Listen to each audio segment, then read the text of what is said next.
नमस्ते दोस्तों, स्वागत है आपका अकेला व्यक्ति हर बार चैनल पर, जहां हम अकेलेपन को आपकी कमजोरी नहीं बल्कि आपकी सबसे बड़ी ताकत में बदलने की प्रेरणा देते हैं। क्या आप कभी महसूस करते हैं कि आप इस दुनिया की भीड़ में भी अकेले हैं? क्या यह अकेलापन आपको तोड़ता है या आपको भीतर से मजबूत करता है? आज हम आपको गौतम बुद्ध की शिक्षाओं की मदद से यह समझाएंगे कि अकेलापन कैसे आत्मज्ञान और शांति की ओर आपका मार्गदर्शन कर सकता है। अकेलापन, डर या अवसर?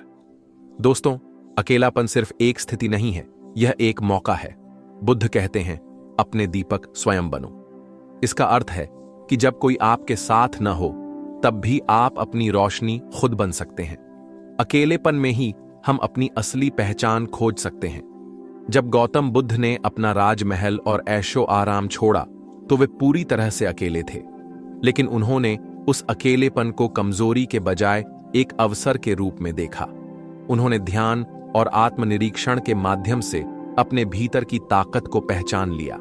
भगवान बुद्ध का एक बहुत महत्वपूर्ण संदेश था, जो अपनी आत्मा को जीत लेता है, वह किसी युद्ध में जीतने वाले से अधिक शक्तिशाली होता है। इससे हमें समझ आता है कि अकेलेपन का सामना करना ही असली जीत है। एक बार एक व्यक्ति बुद्ध के पास गया और बोला, भगवान, मैं अकेला हूं, मेरा जीवन खाली लगता है। बुद्ध ने मुस्कुराते हुए कहा, अकेलापन खाली बर्तन की तरह है। इसे तुम चिंता और दुख से भर सकते हो या शांति और ज्ञान से। यह निर्णय तुम्हारा है। व्यक्ति ने उनकी बात को समझा और ध्यान का अभ्यास किया। धीरे धीरे उसने अपने अकेलेपन को अपनी सबसे बड़ी ताकत बना लिया। अकेलेपन को कैसे ताकत बनाएं? 1. ध्यान करें। हर दिन 10 मिनट का ध्यान आपके मन को शांति और स्पष्टता देगा। 2. लिखें। अपने विचारों और भावनाओं को एक डायरी में लिखें। यह आपको अपनी भावनाओं को बेहतर तरीके से समझने में मदद करेगा। 3. नए कौशल सीखें। अकेलापन आपको खुद पर ध्यान देने का समय देता है। इस समय का उपयोग कुछ नया सीखने के लिए करें। 4. प्रकृति से जुड़ें। अकेलेपन का अनुभव करते समय प्रकृति के साथ समय बिताएं। यह आपको सुकून और नई ऊर्जा देगा।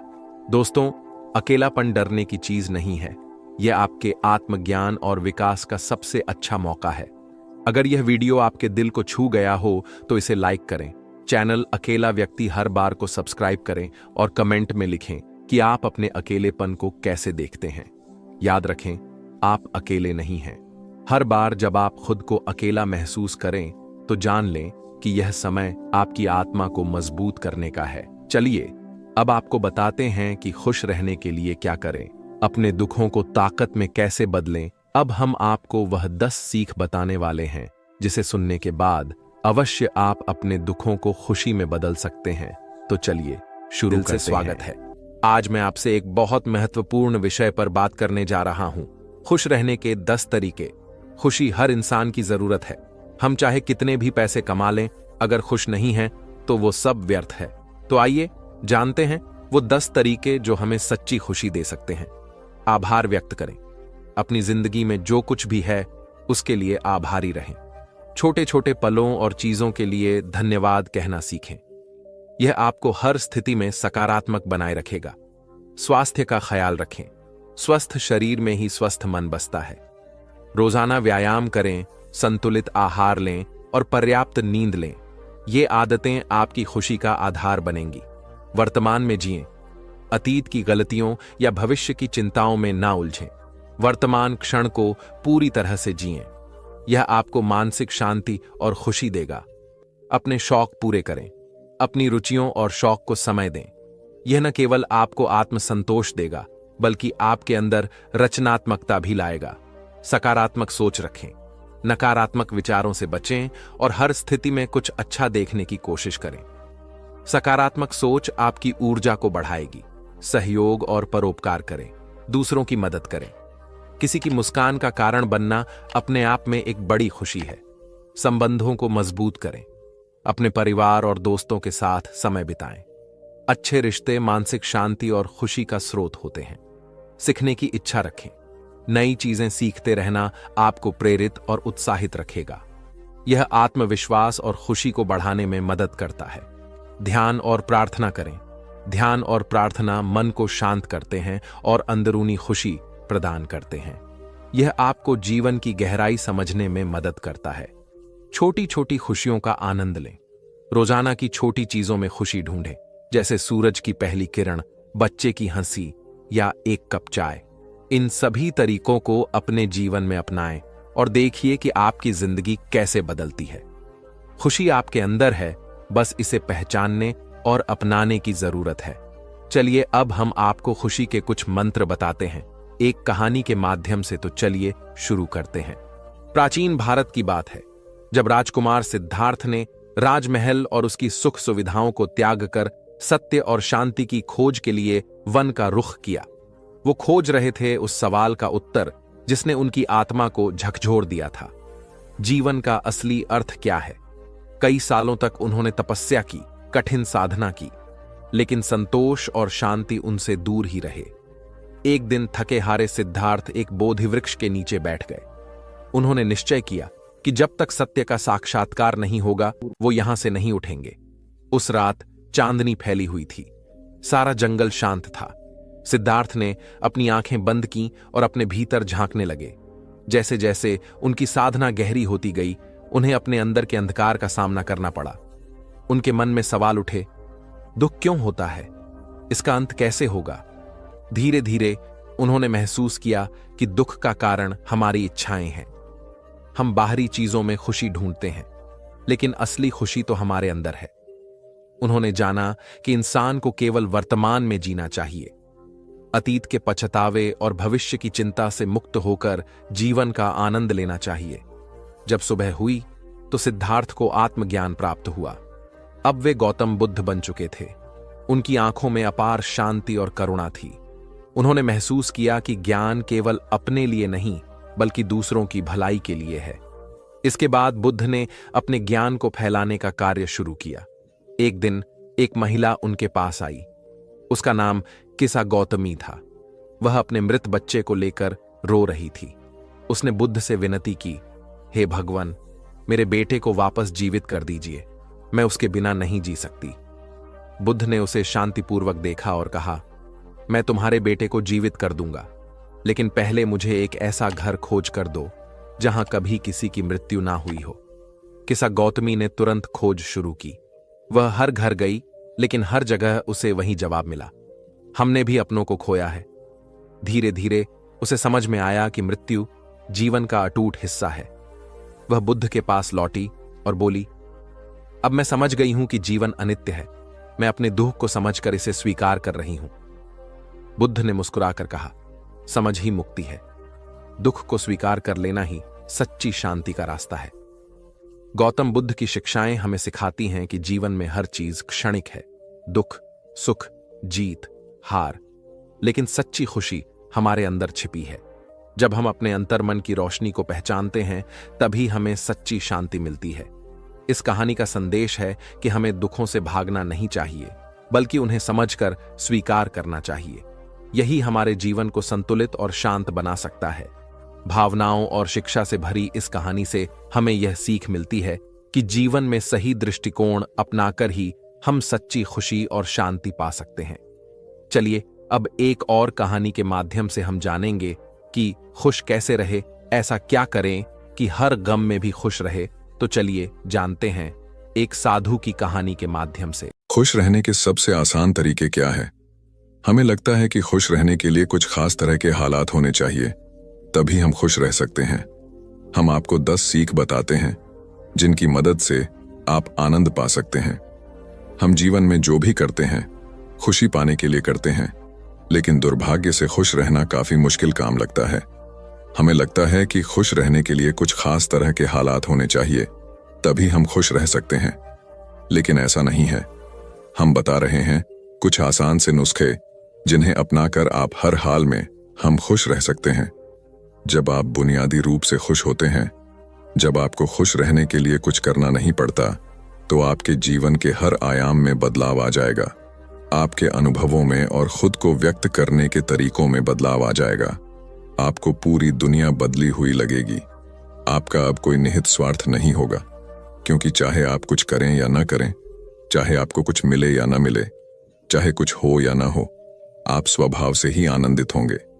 जब आप अपने स्वभाव से ही खुश होते हैं तो आप जो भी करेंगे वह बिल्कुल अलग स्तर पर होगा। तो पहली सीख है, ध्यान रखें कि खुश रहना आपकी बुनियादी जिम्मेदारी है। किसी इंसान की पहली और सबसे महत्वपूर्ण जिम्मेदारी एक खुशमिजाज प्राणी होने की है। खुश रहना जीवन का चरम पहलू नहीं है, यह जीवन का बुनियादी पहलू है। अगर आप खुश नहीं हैं तो आप अपने जीवन में क्या कर सकते हैं? एक बार आप खुश हों तभी दूसरी महान संभावनाएं खुलती हैं।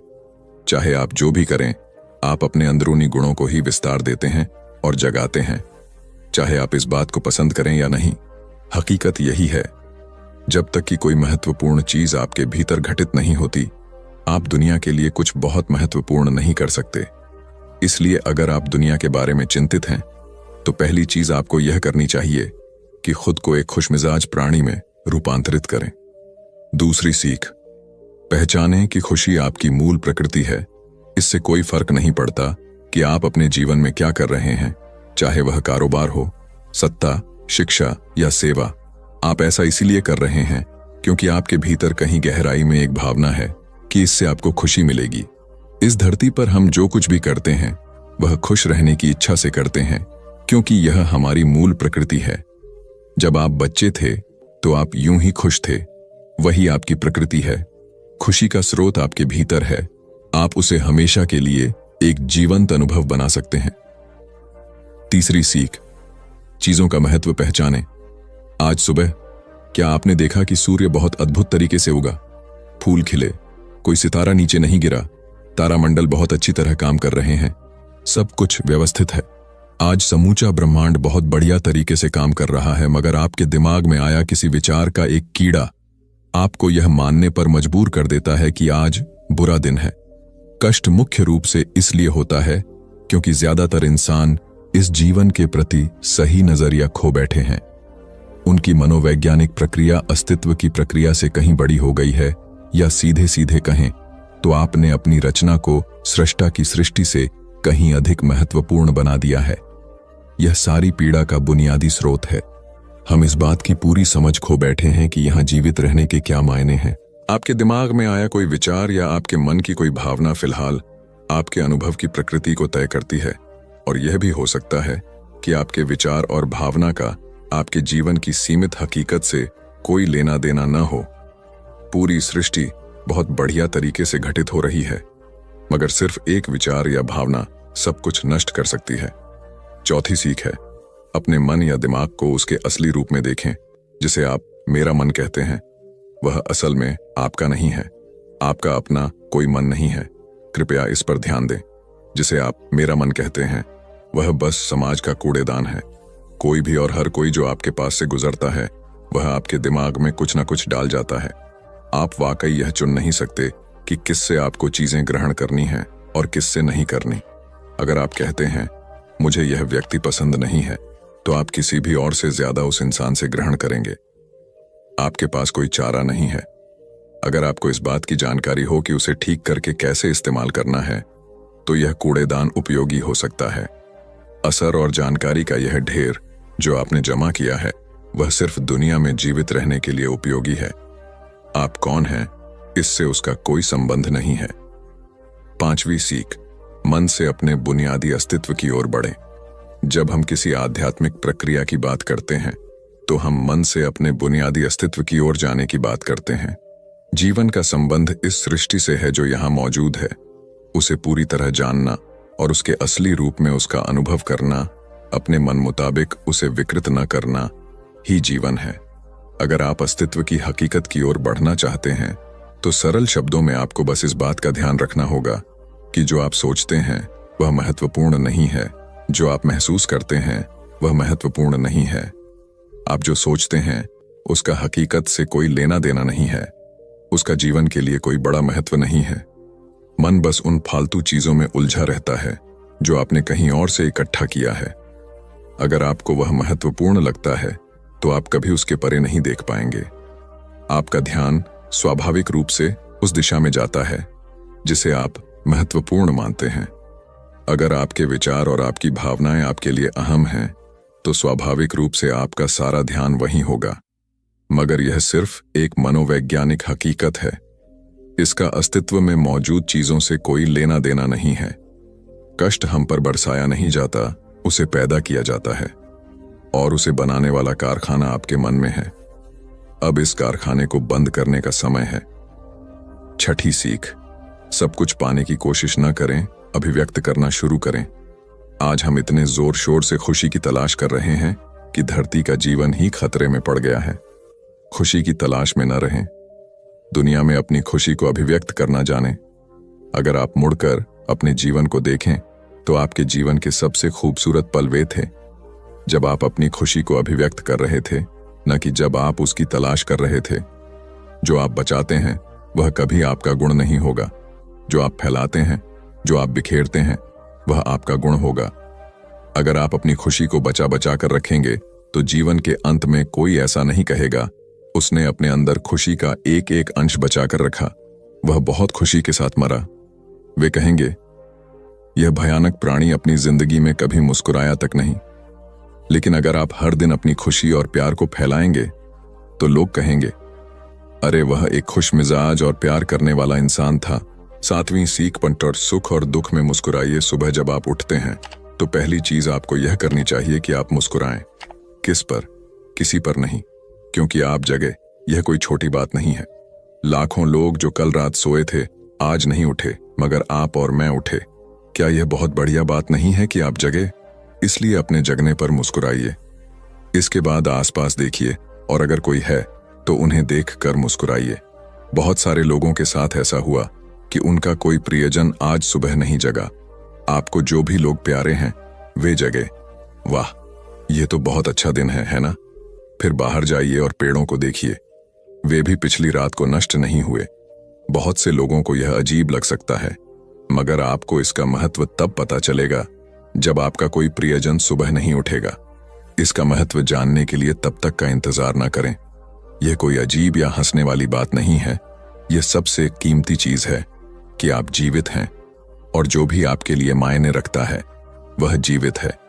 इस दुर्भाग्यपूर्ण रात जब इतने सारे लोग नहीं उठे और कितने सारे लोगों के प्रियजन नहीं उठे, तब आप और आपके प्रियजन उठ पाए। क्या यह शानदार चीज नहीं है? इसका महत्व समझें और कम से कम मुस्कुराएं। कुछ लोगों को प्यार से देखना सीखें। 8वीं सीख, खुद को याद दिलाएं। बहुत से लोगों को यह सब भूलने में बस घंटा भर लगता है और जल्दी ही उनका रेंगने वाला दिमाग किसी को काटने के लिए आतुर हो जाता है। इसलिए हर घंटे खुद को एक खुराक दें, जीवन की अहमियत याद दिलाएं। अगर आप बहुत ही संवेदनहीन हैं तो हर आधे घंटे में खुद को याद दिलाएं। अगर आप भीषण रूप से संवेदनहीन हैं तो खुद को हर 5 मिनट पर याद दिलाएं। अपने आप को याद दिलाने में बस 10 सेकंड लगते हैं। आप इसे बस 2 सेकंड में भी कर सकते हैं। मैं जीवित हूं, तुम जीवित हो, और क्या चाहिए? 9वीं सीख, जो आपके अंदर है उसे बदलें वर्तमान में। आपके जीवन की गुणवत्ता उन कपड़ों से तय नहीं होती जो आप पहनते हैं। वह आपकी शैक्षिक योग्यताओं, आपकी परिवार की स्थिति या आपके बैंक बैलेंस से तय नहीं होती। आपके जीवन की गुणवत्ता इस पर निर्भर करती है कि आप अपने भीतर कितने शांत और खुश हैं। निश्चित रूप से जिसे भोजन नहीं मिलता और जिसके पास जीवित रहने के लिए जरूरी बुनियादी चीजों की कमी है, वह शारीरिक रूप से बहुत कष्ट में होगा। इस पर ध्यान दिए जाने की जरूरत है। ऐसे लोगों के लिए हमें उन बुनियादी चीजों की व्यवस्था करनी होगी, मगर बाकियों के लिए उनकी जरूरतें एक अंतहीन सूची है। आपको लगता है कि कार चला रहा आदमी सड़क पर पैदल चल रहे आदमी से ज्यादा खुश है? नहीं, आपके पास क्या है उससे यह तय नहीं होता। यह इस पर निर्भर करता है कि वे उस समय कैसा महसूस कर रहे। 10वीं और आखिरी सीख, अपने आप को दूसरों से तुलना करना छोड़ दें। ज्यादातर लोग इसलिए दुखी नहीं होते क्योंकि उनके पास किसी चीज की कमी होती है। वे दुखी इसलिए होते हैं क्योंकि वे खुद की तुलना किसी और से करते हैं। आप एक मोटरबाइक चला रहे हैं, आप किसी को मर्सिडीज चलाते देखते हैं और खुद को दुखी कर लेते हैं। साइकिल पर चलने वाला कोई व्यक्ति आपको मोटरबाइक पर देखता है और यह उसके लिए लिमोसीन है। पैदल चलता कोई व्यक्ति साइकिल को देखकर सोचता है, अरे वाह, अगर मेरे पास सिर्फ यह साइकिल होती तो मैं अपनी जिंदगी में क्या क्या कर लेता। यह एक बेवकूफाना खेल है जो चलता रहता है। जो लोग खुश रहने के लिए बाहरी हालात पर निर्भर रहते हैं, वे कभी अपनी जिंदगी में सच्ची खुशी नहीं महसूस कर पाएंगे। निश्चित रूप से अब समय है कि हम अपने अंदर झांकें और देखें कि हम किस तरह खुशहाली में रह सकते हैं। जीवन के अपने अनुभव से आप साफ साफ देख सकते हैं कि सच्ची खुशी आपको तभी मिलती है जब आपके अंतर्मन में बदलाव आता है। जब आप खुश होने के लिए बाहरी स्थितियों पर निर्भर होते हैं, तो आपको समझना चाहिए कि बाहरी हालात कभी भी 100% आपके अनुकूल नहीं होते। जब यह हकीकत है, तो कम से कम इस एक इंसान यानी कि आप को उस तरह रहना चाहिए जैसे आप रहना चाहते हैं। अगर आप अपने अंदर उस तरह होते हैं जिस रूप में आप खुद को रखना चाहते हैं, तो आप कुदरती तौर पर खुश होंगे। यह कोई ऐसी चीज नहीं है जिसे आपको खोजना पड़े। अगर आप अपनी मूल प्रकृति में वापस चले जाते हैं, तो आप सिर्फ खुश ही रहेंगे। हमारी दूसरी कहानी है अपने मन पर नियंत्रण कैसे करें। आज हम आपको मन पर नियंत्रण करने के 10 उपाय बताएंगे। अगर आप फॉलो करते हैं तो यकीनन आप अपने मन पर नियंत्रण कर पाएंगे। तो चलिए दोस्तों, हम आपको एक एक करके समझाते हैं। अपने मन को नियंत्रित करने के लिए 10 युक्तियां। हमारे मन में अक्सर दिन भर में इतने सारे विचार आते हैं कि यह महसूस करना मुश्किल हो जाता है कि हम उन पर पूरी तरह से नियंत्रण रख पा रहे हैं। कभी कभी ऐसा लगता है कि वे आपके दिमाग पर हावी हो गए हैं। आप एक ऐसे दिन के बाद बिस्तर पर लेट रहे हैं जो कभी खत्म होता नहीं दिख रहा था। आपका शरीर थका हुआ है और आपके तकिए आपको बुला रहे हैं, लेकिन जैसे ही आप बिस्तर पर लेटते हैं, आपका दिमाग पागल हो जाता है।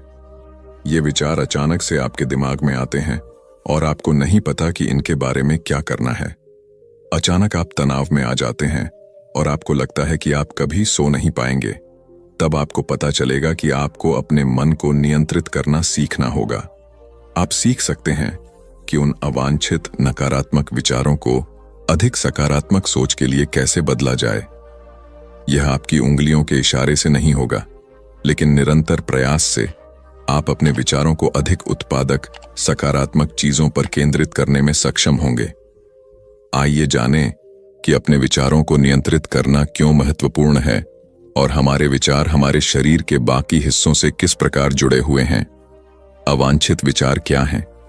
हम जानते हैं कि सकारात्मक सोच और आशावाद वास्तव में हमारे स्वास्थ्य और शारीरिक कल्याण में सुधार कर सकते हैं, लेकिन अवांछित विचार हमें नकारात्मक भावनाओं से भर सकते हैं और हमें पराजित महसूस करा सकते हैं। वे हमें अतीत में उलझाकर या भविष्य के बारे में चिंतित महसूस कराकर वर्तमान क्षण से दूर ले जाते हैं। अवांछित विचारों के साथ हम नकारात्मक आत्मचर्चा से जूझ सकते हैं, क्योंकि हम कम आत्मविश्वास महसूस करते हैं, अधिक आत्मसंदेह करते हैं और हमारा आत्मसम्मान कम होता है। कभी कभी ये नकारात्मक विचार स्वतः स्फूर्त लग सकते हैं। शायद किसी बात ने आपको किसी ऐसे दोस्त की याद दिला दी हो जिसे आपने खो दिया हो या कोई अवसर चूक गया हो। उस समय आपके अवांछित विचार आपके काम को नुकसान पहुंचा सकते हैं या आपको कुछ नया करने से रोक सकते हैं। और अगर आप अपने मानसिक स्वास्थ्य से जूझ रहे हैं, तो यह और भी बुरा हो सकता है। शोध से पता चला है कि अवसाद अधिक नकारात्मक विचार पैदा करता है, जिससे आपके अपने मन को नियंत्रित करना कठिन हो जाता है। अगर हम अपने विचारों पर नियंत्रण पाने के लिए प्रयास नहीं करते हैं, तो हमारे अवांछित विचार हमारे समग्र स्वास्थ्य पर नकारात्मक प्रभाव डाल सकते हैं। अगर आपको लगता है कि अवांछित विचारों से जूझने वाले आप अकेले नहीं हैं, तो आप अकेले नहीं हैं। बेटर अप में हमारे कोच स्वस्थ स्वास्थ्य के निर्माण की दिशा में काम करते समय सहायता और मार्गदर्शन प्रदान करते हैं। अवांछित विचारों से दूर अपने मन पर नियंत्रण पाना सीखना आसान नहीं है।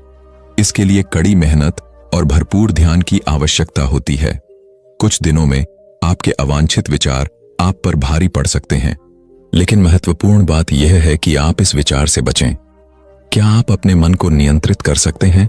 क्योंकि आप निश्चित रूप से कर सकते हैं। माइंडफुलनेस, मेडिटेशन और श्वास व्यायाम का अभ्यास करें। अपने आत्मसंवाद में अपमान के स्थान पर सकारात्मक कथनों को शामिल करें। अपने दिमाग को शांत करने के लिए दिन में कुछ समय रुकें। नकारात्मक विचारों को जन्म देने वाली चीजों से बचें। जैसे सोशल मीडिया पर स्क्रॉल करना। यदि आप भ्रमित हैं या अनिश्चित हैं कि कैसे सोचें, तो अपने अवांछित विचारों जैसे चिंतन या बुरे रवैये का कारण बनने वाले पैटर्न की पहचान करने के लिए बेहतर आत्म जागरूकता विकसित करें। अपने भीतर के आलोचक को चुनौती देने और परिस्थितियों के प्रति अपने दृष्टिकोण को बदलकर अधिक सकारात्मक बनने का प्रयास करें। सुनिश्चित करें कि आप व्यायाम करने के बाद या तनावपूर्ण दिन में अपने दिमाग को ठीक से आराम दें। अपने विचारों को डायरी में लिखें और उन्हें बाहर निकालें तथा अपनी भावनाओं को व्यक्त करें। सहायता के लिए किसी चिकित्सक, जीवन प्रशिक्षक या किसी विश्वसनीय मित्र या प्रियजन सीखें कि अपने विचारों को स्वीकार करना ठीक है, लेकिन उन विचारों को छोड़ दें जो आपके उद्देश्य की पूर्ति नहीं करते।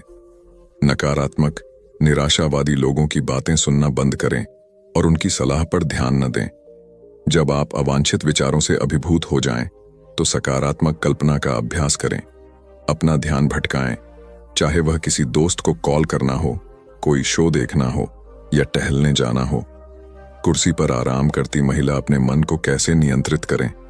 अपने मन पर नियंत्रण रखना क्यों महत्वपूर्ण है? अपने मन पर नियंत्रण रखने से हमें अपने अल्पकालिक और दीर्घकालिक लक्ष्यों को प्राप्त करने में मदद मिलती है।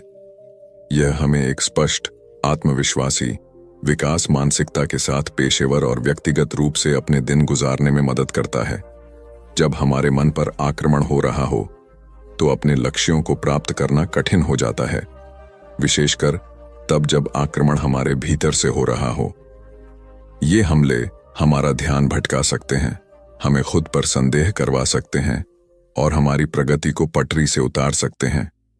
लेकिन आप जिस चीज पर ध्यान देते हैं, उसका असर आपके जीवन पर पड़ता है। अगर आप अपने नकारात्मक विचारों को दूर करना सीख जाते हैं, तो आपके लिए सकारात्मक सोच बनाए रखना आसान हो जाएगा।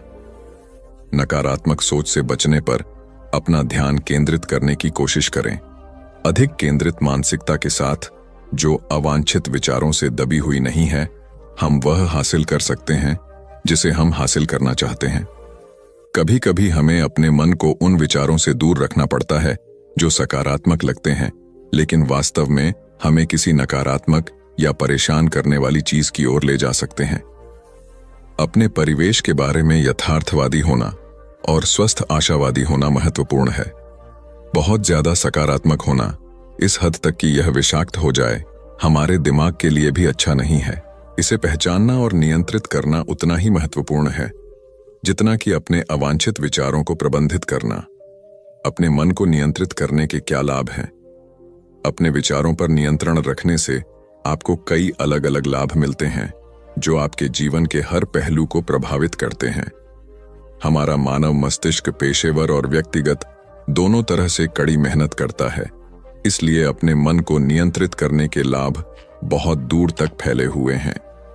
अपनी भावनाओं को स्वस्थ तरीके से नियंत्रित करने में सक्षम होने से हमें अपने कार्यों को नियंत्रित करने में मदद मिलती है। हम हर दिन कई तरह की भावनाओं को महसूस करते हैं और उन्हें व्यक्त करना महत्वपूर्ण है, लेकिन नियंत्रण छोड़ना सीखना भी महत्वपूर्ण है, और यह हमें उन विचलित करने वाले या अवांछित विचारों से छुटकारा पाने में मदद करेगा। अपने मन को नियंत्रित करने से आपको 8 लाभ मिल सकते हैं। आप अपने रिश्तों में सीमाएं तय करना जानते हैं, क्योंकि आप जानते हैं कि आपको क्या चाहिए और क्या चाहिए। आपके विचार अधिक उद्देश्यपूर्ण और सार्थक हैं। आप जीवन में अधिक स्वस्थ और खुशहाल जीवन विकसित कर सकते हैं। आप अपने सामने आने वाली किसी भी चुनौती पर रचनात्मक, प्रभावी तरीके से विजय प्राप्त कर सकते हैं। निर्णय लेने के मामले में आपके पास अधिक अंतर्दृष्टि है। आप में आत्म जागरूकता की भावना अधिक होती है।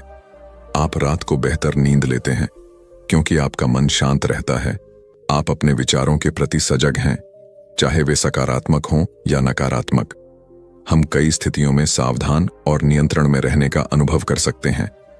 काम पर समय प्रबंधन की अच्छी समझ होना ऐसा सिर्फ इसलिए नहीं होता कि हम अपने कैलेंडर का सही इस्तेमाल करते हैं। ऐसा इसलिए होता है क्योंकि हम अपने ऊर्जा स्तर, विचारों और कार्यों के प्रति, भावनाओं के प्रति सजग रहते हैं। इस नियंत्रण को छोड़ देने से हमें काम पर बर्नआउट के तनाव से उबरने में भी मदद मिलती है। हम सब कुछ नहीं कर सकते, चाहे हम कितनी भी कोशिश कर लें।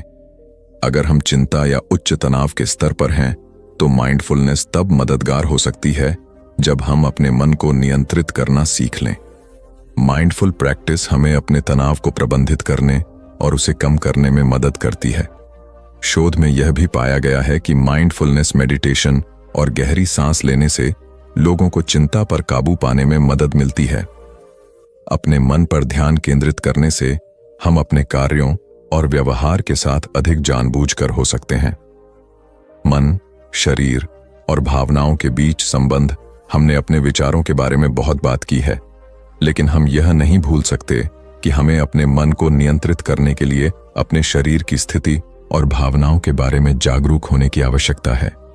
चूंकि हमारा मन, शरीर और भावनाएं सभी एक दूसरे से जुड़े हुए हैं, इसलिए हमें अपने संपूर्ण व्यक्तित्व के बारे में सोचना होगा। जीवन जीने के लिए एक संपूर्ण व्यक्ति दृष्टिकोण का मतलब है कि यह सब आपके बारे में है। आप ड्राइवर की सीट पर हैं और विस्तार से बता रहे हैं कि आप क्या महसूस करते हैं, आपका शरीर कैसा काम कर रहा है और आपके दिमाग में क्या चल रहा है, और प्रत्येक भाग उतना ही महत्वपूर्ण है जितना कि अगला।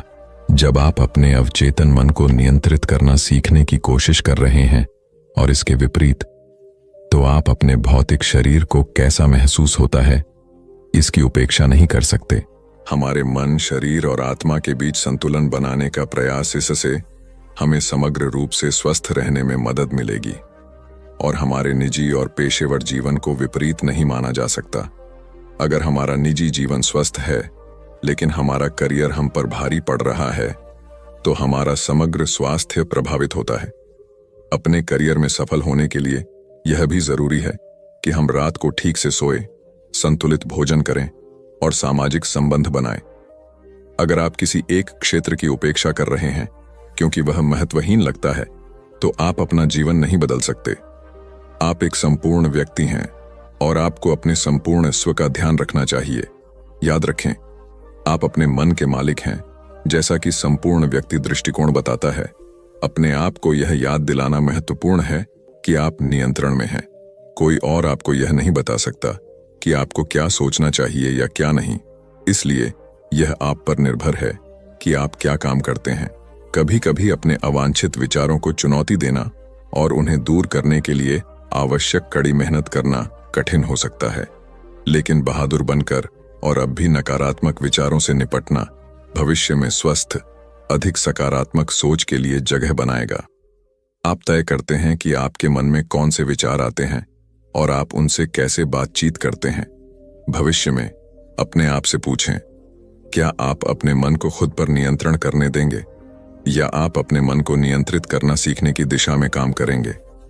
हर किसी को यह महसूस करने का हक है कि उनका दिमाग उनका अपना है। यह आपको आवश्यक सहायता प्रदान कर सकता है ताकि आप अपने अवांछित विचारों से छुटकारा पा सकें और उन्हें ऐसे विचारों से प्रतिस्थापित कर सकें जो आपकी भलाई में मदद करते हैं। तो चलिए अब चलते हैं अपनी तीसरी और आखिरी कहानी की तरफ। ये स्टोरी हम आपको एक कहानी के माध्यम से साझाएंगे, तो चलिए शुरू करते हैं। एक राजा ने अपने पुरुषार्थ से राज्य को समृद्ध बना दिया था। राज्य में रण बड़ी सुखी थी क्योंकि वह प्रत्येक वर्ग के हितों को ध्यान में रखकर काम करता था। जब राजा वृद्ध हुआ तो उसे योग्य उत्तराधिकारी को चिंता सताने लगी, क्योंकि उसे लगता कि योग्य उत्तराधिकारी के बिना सुव्यवस्था अव्यवस्था में बदल जाएगी और प्रजा की परेशानी बढ़ जाएगी। हालांकि राजा का एक बेटा था, किंतु वह अत्यधिक आलसी और कर्महीन था। वह स्वयं को मालिक समझता और शेष सभी को अपना गुलाम। यह अहंकार उसके आचरण में सदैव झलकता था। राजा उसे सुधारने के उद्देश्य से बुद्ध के आश्रम में छोड़ आया। बुद्ध ने अगले ही दिन राजकुमार को आदेश दिया, वत्स, यहां से 5 कोस पर एक जंगल है, तुम वहां जाकर फूलों के कुछ पौधे ले आओ और उन्हें आश्रम के अहाते में लगा दो। यह सुनते ही राजकुमार को बड़ा क्रोध आया, क्योंकि उसने तो आदेश देना ही सीखा था। चूंकि उसके पिता ने बुद्ध को बात मानने को कहा था, इसलिए वह मन मारकर जंगल गया और फूलों के पौधे लाकर आश्रम में लगा दिए। राजकुमार ने उन्हें सींचा और जानवरों से बचाने के लिए उनकी रात दिन रखवाली की। कुछ महीनों में सारा आश्रम भांति भांति के सुंदर फूलों से खिल उठा। राजकुमार अपनी मेहनत का ऐसा फल देखकर बहुत प्रसन्न हुआ। बुद्ध ने उसे शाबाशी देते हुए समझाया, वत्स, याद रखो, जो सोता है उसका भाग्य भी सो जाता है, और जो चलता है उसका भाग्य निरंतर उसके साथ चलता है। अब राजकुमार कर्मठ बन चुका था। राजा को अपना योग्य उत्तराधिकारी मिल गया था। कर्म सफलता की कुंजी है, अतः सदैव कर्मरत रहना चाहिए। एक दिन एक शिक्षित युवक बुद्ध के पास आया। उसने बुद्ध को प्रणाम कर अपनी जिज्ञासा रखी, गुरुजी, आप ईश्वर की बात करते हैं, क्या आपने ईश्वर के दर्शन किए हैं जो आप साधिकार इस विषय पर इतना कुछ कह पाते हैं? बुद्ध ने कुछ नहीं कहा और स्नेहपूर्वक उसके सिर पर हाथ फेर दिया। युवक ने समझा कि बुद्ध के पास मेरे प्रश्न का उत्तर नहीं है। फिर उन्होंने कहा, आओ हम कुछ देर यहाँ के बगीचे में घूमें। बगीचे में गुलाब और रजनीगंधा के सुगंधित फूल लगे थे। युवक बोला, गुरुजी, इन फूलों की सुगंध से सारा वातावरण महक रहा है। बुद्ध ने कहा, वत्स, तुम ठीक कहते हो, किंतु एक बात बताओ कि यह सुगंध तुम्हें दिखाई दे रही है? युवक बोला, जी नहीं, सुगंध तो अनुभव की जाती है। तब बुद्ध ने कहा, बस यही तुम्हारे प्रश्न का उत्तर है। तुम्हारे शरीर में जब कभी कहीं चोट लगती है तो दर्द होता है। क्या इस दर्द को तुम देख सकते हो? युवक बोला, नहीं, वह भी अनुभूत ही होता है। बुद्ध ने अंतिम रूप से युवक का समाधान करते हुए कहा, आत्मा और परमात्मा के साथ भी यही बात है। आत्मा को परमात्मा की अनुभूति के द्वारा उसका साक्षात्कार होता है, न कि स्थूल नेत्रों से। युवक अब पूर्णतः संतुष्ट था। बुद्ध का आभार मानते हुए वह चला गया। परमात्मा सदैव अनुभूति के स्तर पर ही घटता है, और यह घटना तब होती है जब मन पूर्णतः निर्लिप्त तथा संभव को प्राप्त हो चुका हो। महात्मा बुद्ध नदी के किनारे एकांत में अपनी कुटिया में रहते थे। उन्होंने कुटिया के चारों ओर हरे भरे वृक्ष लगा रखे थे, जिन पर सुबह शाम पक्षियों का कलरव गूंजता रहता था।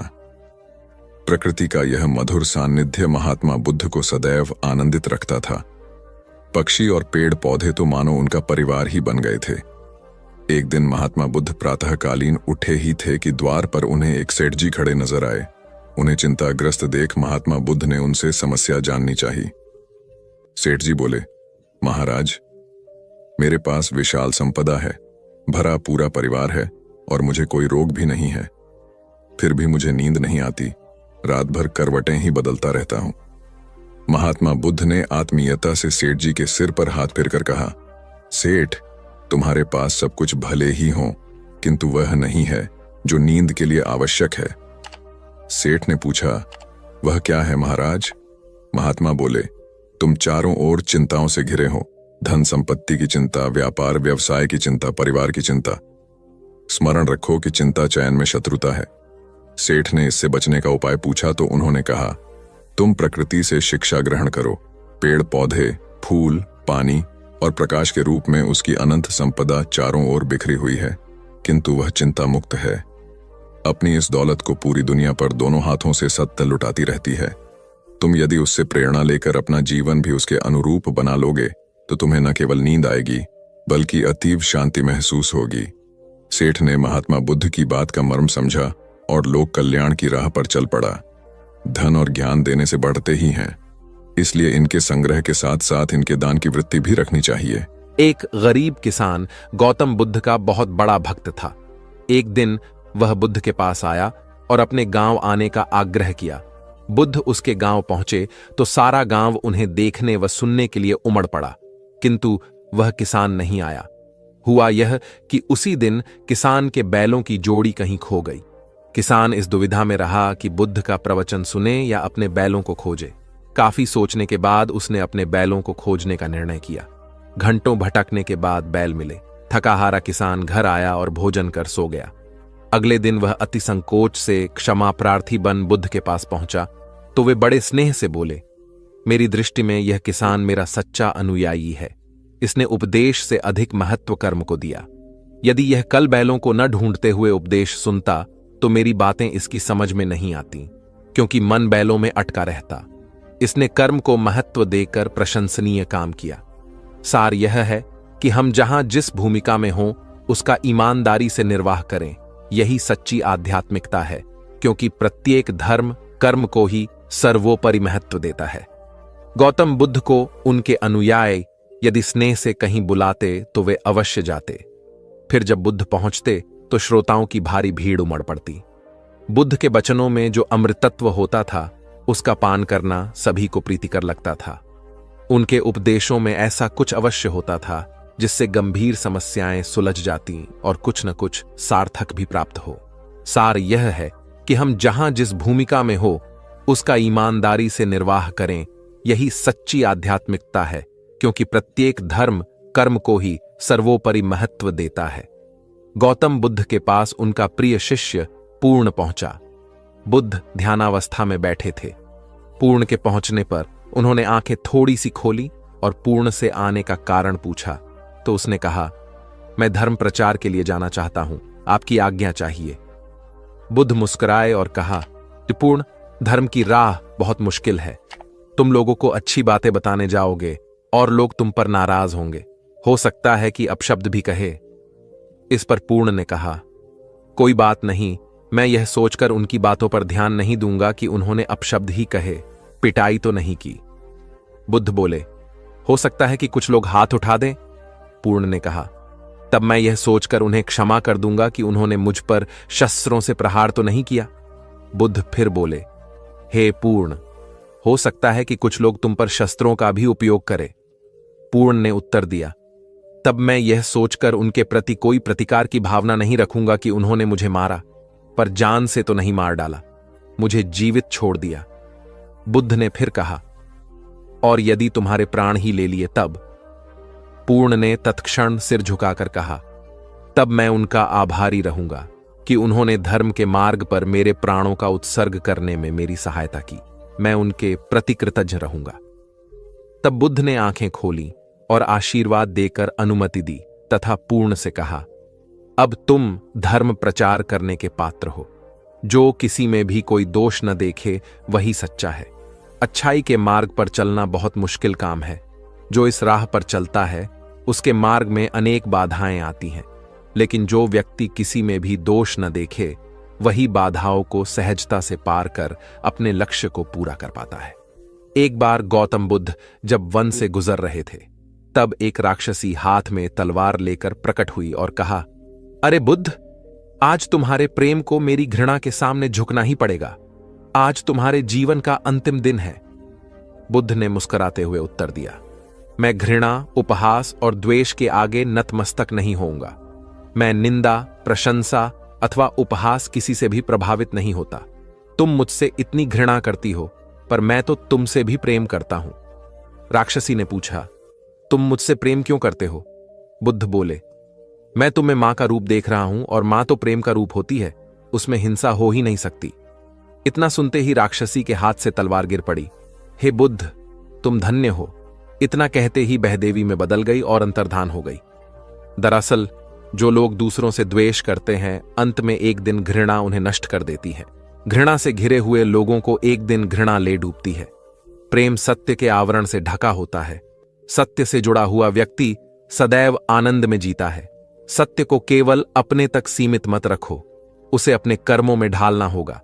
सत्य रूपी गुलाब की खुशबू है कर्म। अपने कर्म को प्रेम और सत्य में डुबोकर करो। प्रेम और सत्य मनुष्य को विकास की ओर ले जाते हैं। ध्यान रहे कि ये दोनों मार्ग ईश्वर की ओर जाते हैं। इस मार्ग पर चलने वाले सहज में ही आनंद और शांति को पा लेते हैं। गौतम बुद्ध भ्रमण करते हुए वैशाली नगर के वन विहार में पहुंचे। उनके आगमन का समाचार पूरे नगर में फैल गया। कुछ ही समय में मानो पूरा नगर उनके दर्शन के लिए उमड़ पड़ा। बड़े व्यापारी, शिक्षाविद, समाज सेवी, अधिकारी और राज परिवार से जुड़े कई वरिष्ठ भी वहां पहुंचे। सभी की भावना थी कि तथागत बुद्ध अपने शिष्यों सहित उनके निवास पर पहुंचे एवं भोज का आमंत्रण स्वीकारें। बुद्ध सभी के निवेदन को सुन रहे थे और स्वभावगत मुस्कान के साथ आमंत्रण का आभार व्यक्त कर रहे थे। तभी वैशाली की यात गणिका आम्रपाली भी वहां पहुंची। वह बुद्ध की शिक्षा से प्रेरित होकर बहुत पहले ही अपनी गणिका वृत्ति त्याग चुकी थी। उसने भी बुद्ध को भोजन का आमंत्रण दिया। बुद्ध ने तत्काल उसे स्वीकार किया और अगले दिन भिक्षुओं सहित उसके घर आने की सहमति दे दी। बुद्ध के एक शिष्य को यह बात अच्छी नहीं लगी कि इतने सारे वरिष्ठों के निवेदन के बावजूद बुद्ध ने आम्रपाली का आमंत्रण स्वीकारा। शिष्य की दृष्टि में आम्रपाली गणिका होने से घृणित कर्म से जुड़ी रही थी। जब सभी लोग चले गए तब शिष्य ने पूछा, भगवान, इतने लोगों ने आपको न्योता दिया, फिर आपने आम्रपाली का ही आमंत्रण क्यों स्वीकारा? बुद्ध ने कहा, माना वह गणिका थी, लेकिन पश्चाताप की अग्नि में तपकर वह निर्मल हो चुकी है। यदि कोई व्यक्ति इस निर्मलता को प्राप्त कर ले तो वह उनसे भी श्रेष्ठ हो जाता है जो ऐसे किसी घृणित कर्म में लीन न रहे हों। ऐसे व्यक्ति का आमंत्रण स्वीकारने में संकोच नहीं होना चाहिए। कोई व्यक्ति जब तक बुरे कामों में संलग्न रहता है तब तक उससे दूरी रहे तो ठीक है, लेकिन जो बुरे कामों को छोड़ दे उसे स्वीकार करने में संकोच नहीं करना चाहिए। इससे उसकी अच्छाई की ओर बढ़ने की भावना को बल मिलता है। गौ बुद्ध के जीवन की एक घटना है। उन्होंने नियम बना रखा था कि वे अपने संघ में स्त्रियों को स्थान नहीं देंगे। स्त्रियों के लिए भिक्षु होने की दीक्षा उन्होंने वर्जित कर रखी थी। एक समय गौतम बुद्ध एक गांव में ठहरे हुए थे। वहां महाप्रजापति गौतमी उनके पास पहुंची। उन्होंने बुद्ध से कहा, आप स्त्रियों को भी दीक्षा दें, किंतु बुद्ध ने अस्वीकार कर दिया। अनेक स्त्रियां इकट्ठी हुईं और उन्होंने विचार किया कि कैसे गौतम बुद्ध से स्वीकृति प्राप्त की जाए। स्त्रियों ने निर्णय लिया कि स्वयं सेविकाएं बनकर गौतम बुद्ध के समक्ष पहुंचा जाए। गौतमी ने अपने बाल काटे, भिक्षु के वस्त्र पहने और अनेक स्त्रियों के साथ बुद्ध के सामने पहुंच गई। उनकी यह मांग थी कि स्त्रियों को भी दीक्षा दी जाए। बुद्ध ने उनकी बात को स्वीकार नहीं किया। स्त्रियां निराश हुईं। जब बुद्ध के एक शिष्य आनंद ने स्त्रियों को देखा, उनके पांव सूजे हुए थे, उन पर धूल चढ़ी हुई थी, उनकी आंखों से आंसू बह रहे थे। उन्होंने पूछा, क्या बात है? स्त्रियों ने कहा, बुद्ध उनके धर्म और नियम के अनुसार हमें भिक्षु होने की दीक्षा नहीं दे रहे हैं। जब आनंद ने व्यक्तिगत रूप से बुद्ध से निवेदन किया, बुद्ध को उन्होंने याद दिलाया, इस समय यह सामाजिक मान्यता है कि स्त्रियां मोक्ष की अधिकारी नहीं हैं, पुरुषों के मुकाबले निम्न हैं। तो क्या आप भी यह मानते हैं और इसलिए उन्हें दीक्षित नहीं कर रहे हैं? बुद्ध का उत्तर था, मुझे गलत न समझा जाए। मेरी मान्यता है कि पुरुष की तरह ही स्त्री भी निर्वाण प्राप्त कर सकती है, लेकिन मैं कुछ व्यावहारिक कारणों से स्त्रियों को संघ में शामिल करने और दीक्षा देने की स्वीकृति प्रदान नहीं कर रहा हूं। आनंद का उत्तर था, सिद्धांत और व्यवहार में परिवर्तन करना चाहिए। बुद्ध को बात जच गई और उन्होंने यह घोषणा की, जो स्त्रियां भिक्षु होना चाहेंगी उन्हें कुछ नियमों का पालन करना होगा। स्त्रियों ने स्वीकार किया और तब से स्त्रियां भी बौद्ध बनने लगीं। गौतम बुद्ध एक बार अपने शिष्यों के साथ प्रवास पर निकले। एक नगर से दूसरे नगर तक जाने की राह में वन पड़ता था। वन क्षेत्र में प्रवेश करने के साथ ही कुछ दूर चलने पर बुद्ध एक जगह रुक गए। पीछे आ रहे शिष्यों का समूह भी उन्हें देख उसी स्थान पर रुका, लेकिन वहां रुके रहना शिष्यों के लिए मुश्किल हो गया, क्योंकि सामने एक क्षत विक्षत शव पड़ा था और उसकी दुर्गंध वातावरण में फैल रही थी। शिष्यों ने अपने वस्त्र से नाक बंद कर ली, लेकिन बुद्ध शव की ओर टकटकी लगाए देखते रहे। एक शिष्य ने साहस कर विनम्रतापूर्वक गौतम बुद्ध से अनुरोध किया, भगवान, यहां से शीघ्र चलना ही उचित होगा। यहां शव पड़ा है और बहुत दुर्गंध आ रही है। बुद्ध मुस्कुराए और शिष्यों की ओर उन्मुख होते हुए बोले, बताइए, इस सब में सौंदर्य दिखाई देता है? शिष्यों ने कहा, भगवान, यह कैसा प्रश्न है? सौंदर्य और शव में? जीवन था तब तक सौंदर्य, अब तो सब समाप्त हो गया। बुद्ध ने शव की ओर इशारा करके बताया, देखो, जब कभी यह व्यक्ति जीवित रहा होगा, इसकी दंत पंक्तियां अद्वितीय रही होंगी। मृत्यु के बाद भी इसके दंत देखकर यही साबित होता है। वहां खड़े सभी शिष्यों ने दृष्टि डाली तो पाया बुद्ध सही कह रहे थे। तब शिष्यों को भान हुआ कि शव में भी अच्छाई हो सकती है। दरअसल सौंदर्य निर्जीव में भी नजर आ सकता है। केवल शर्त यह है कि दृष्टि बुद्ध के समान बुराई में भी अच्छाई देखने वाली होनी चाहिए। गुलाब की एक शाखा में फूल की तुलना में कांटे ही अधिक होते हैं, पर हम फूल चुनते हैं, कांटे नहीं। ठीक इसी तरह किसी में 100 बुराइयां नहीं, अच्छाई देखनी चाहिए। प्राचीन सियालकोट में एक बार बौद्धों का बहुत बड़ा भिक्षु संघ आया। इस संघ को एक ऐसे वेद पाठी ब्राह्मण के विषय में झांत हुआ जो इतना रूढ़िवादी था कि किसी अवैदिक पंडित की छाया भी स्वयं पर नहीं पड़ने देता था। उसे सुधारने का बीड़ा एक भिक्षु ने उठाया। अगले दिन वह अपना भिक्षा पात्र लेकर ब्राह्मण के घर पहुंच गया और पूछा, कुछ आहार पानी की सुविधा है? उसकी बात सुनकर घर के सभी लोग मौन रहे और उसकी ओर घृणा की दृष्टि से देखा। भिक्षु लौट आया। दूसरे दिन फिर गया और वही प्रश्न दोहराया। इस बार भी उसे चुप्पी और तिरस्कार का सामना करना पड़ा।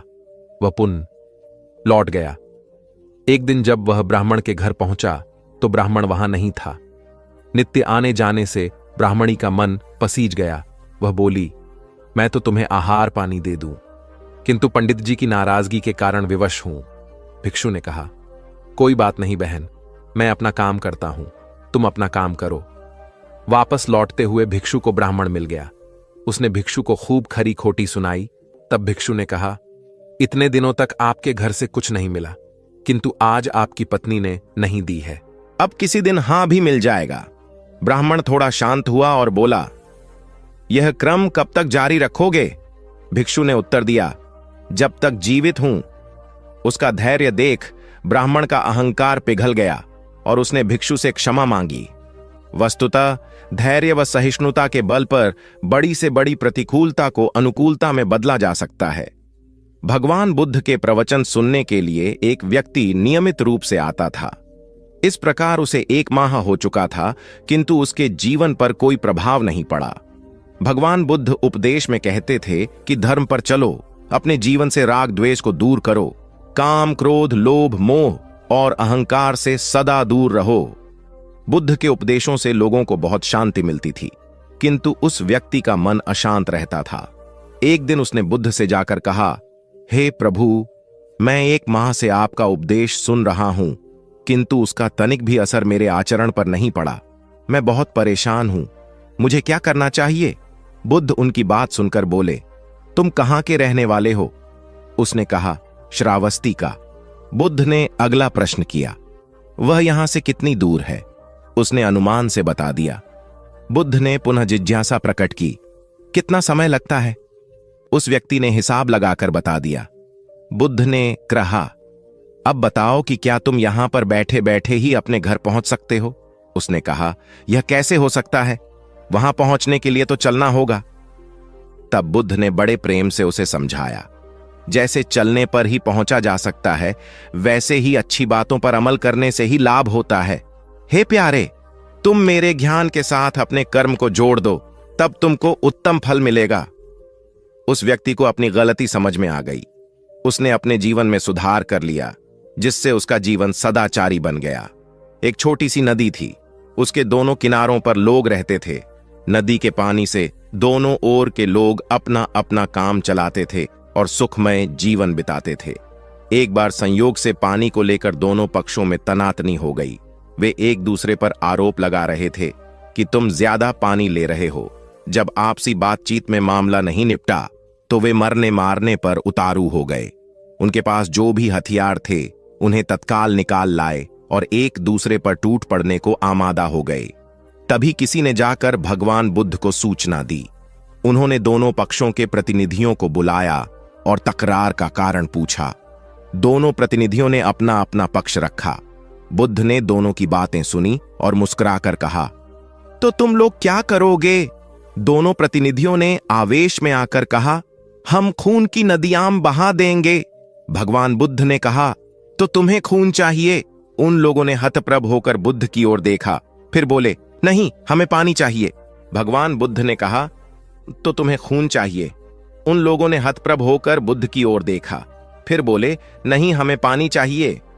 तब सहज भाव से बुद्ध ने कहा, खून बहाकर खून मिलेगा, पानी कैसे पाओगे? कुछ ठहर कर आगे बुद्ध बोले, याद रखो, हिंसा हिंसा को बढ़ाती है, बैर बैर को बढ़ाता है। नदी से ही सीख लो कि वह किसी से लड़ती नहीं, वह निश्चल भाव से अपने जल का सभी के लिए दान करती है। बुद्ध के शब्दों ने जादू जैसा काम किया और दोनों पक्षों की समस्या का सहज रूप से समाधान हो गया। दोनों पक्ष मिल बांटकर पानी का उपयोग करने लगे। कुल बुद्ध एक दिन वैशाली में प्रवचन दे रहे थे। विशाल जनसमूह उन्हें अत्यंत शांति और तन्मयता से सुन रहा था। कहीं कोई शोर नहीं था, मात्र बुद्ध की वाणी गूंज रही थी। बुद्ध के शिष्यों के साथ उपस्थित लोग बुद्ध के अमृत वचनों का पान पूर्ण एकाग्रता से कर रहे थे। तभी उस शांत वातावरण में खलल उत्पन्न करती एक व्यक्ति की जोरदार आवाज आई, आज मुझे सभा में बैठने की अनुमति क्यों नहीं दी गई? बुद्ध उस व्यक्ति का चिल्लाना सुनकर भी मौन रहे। उस व्यक्ति ने पुनः चिल्लाकर यही प्रश्न पूछा। बुद्ध ने नेत्र बंद कर लिए। उनका एक शिष्य बोल उठा, भगवान, बाहर खड़े अपने इस शिष्य को अंदर आने की अनुमति दीजिए। बुद्ध ने नेत्र खोलकर कहा, नहीं, यह अस्पृश्य है। शिष्यगण बुद्ध के मुंह से अस्पृश्य शब्द सुनकर विस्मित हुए और उन्होंने पूछा, वह अस्पृश्य क्यों? कैसे? भगवान, आपके धर्म में तो जात पात का भेद नहीं है।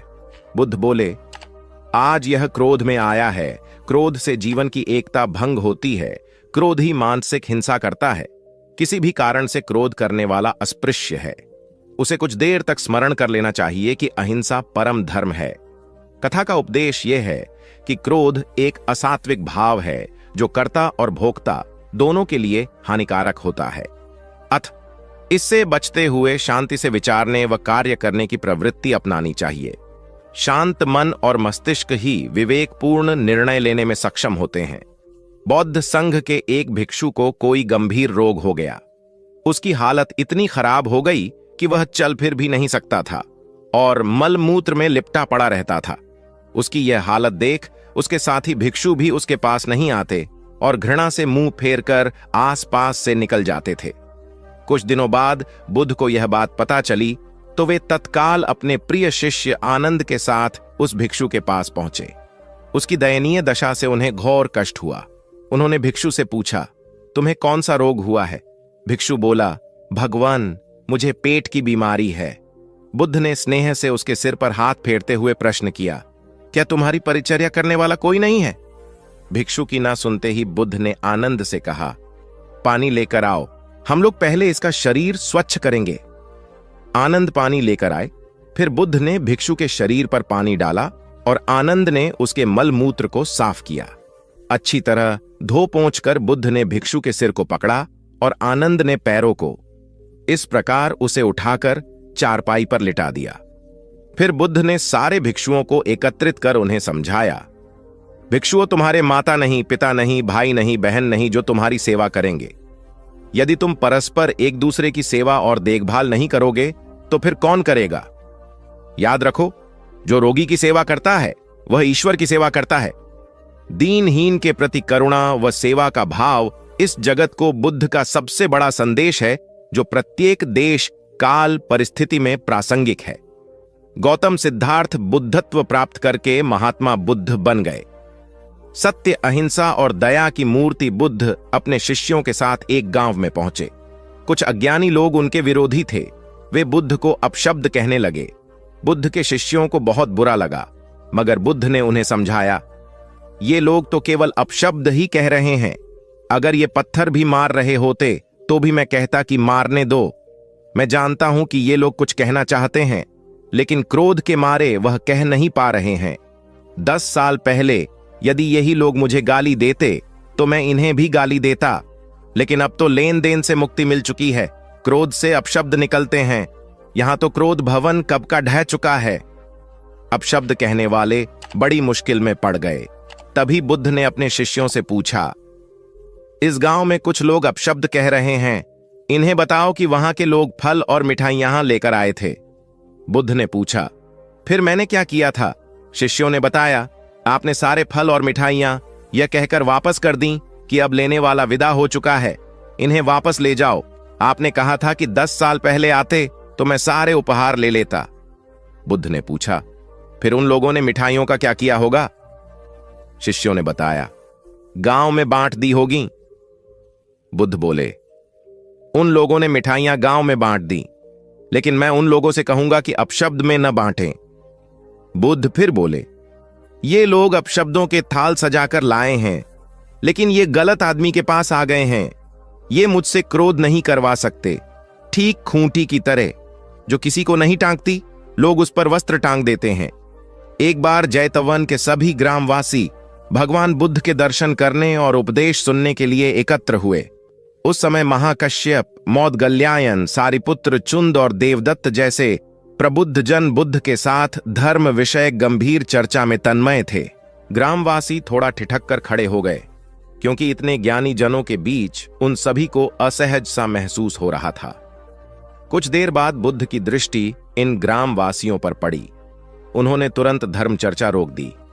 प्रबुद्ध जन बुद्ध के इस व्यवहार पर चकित हो उठे और प्रश्नात्मक दृष्टि से उनको ओर देखा।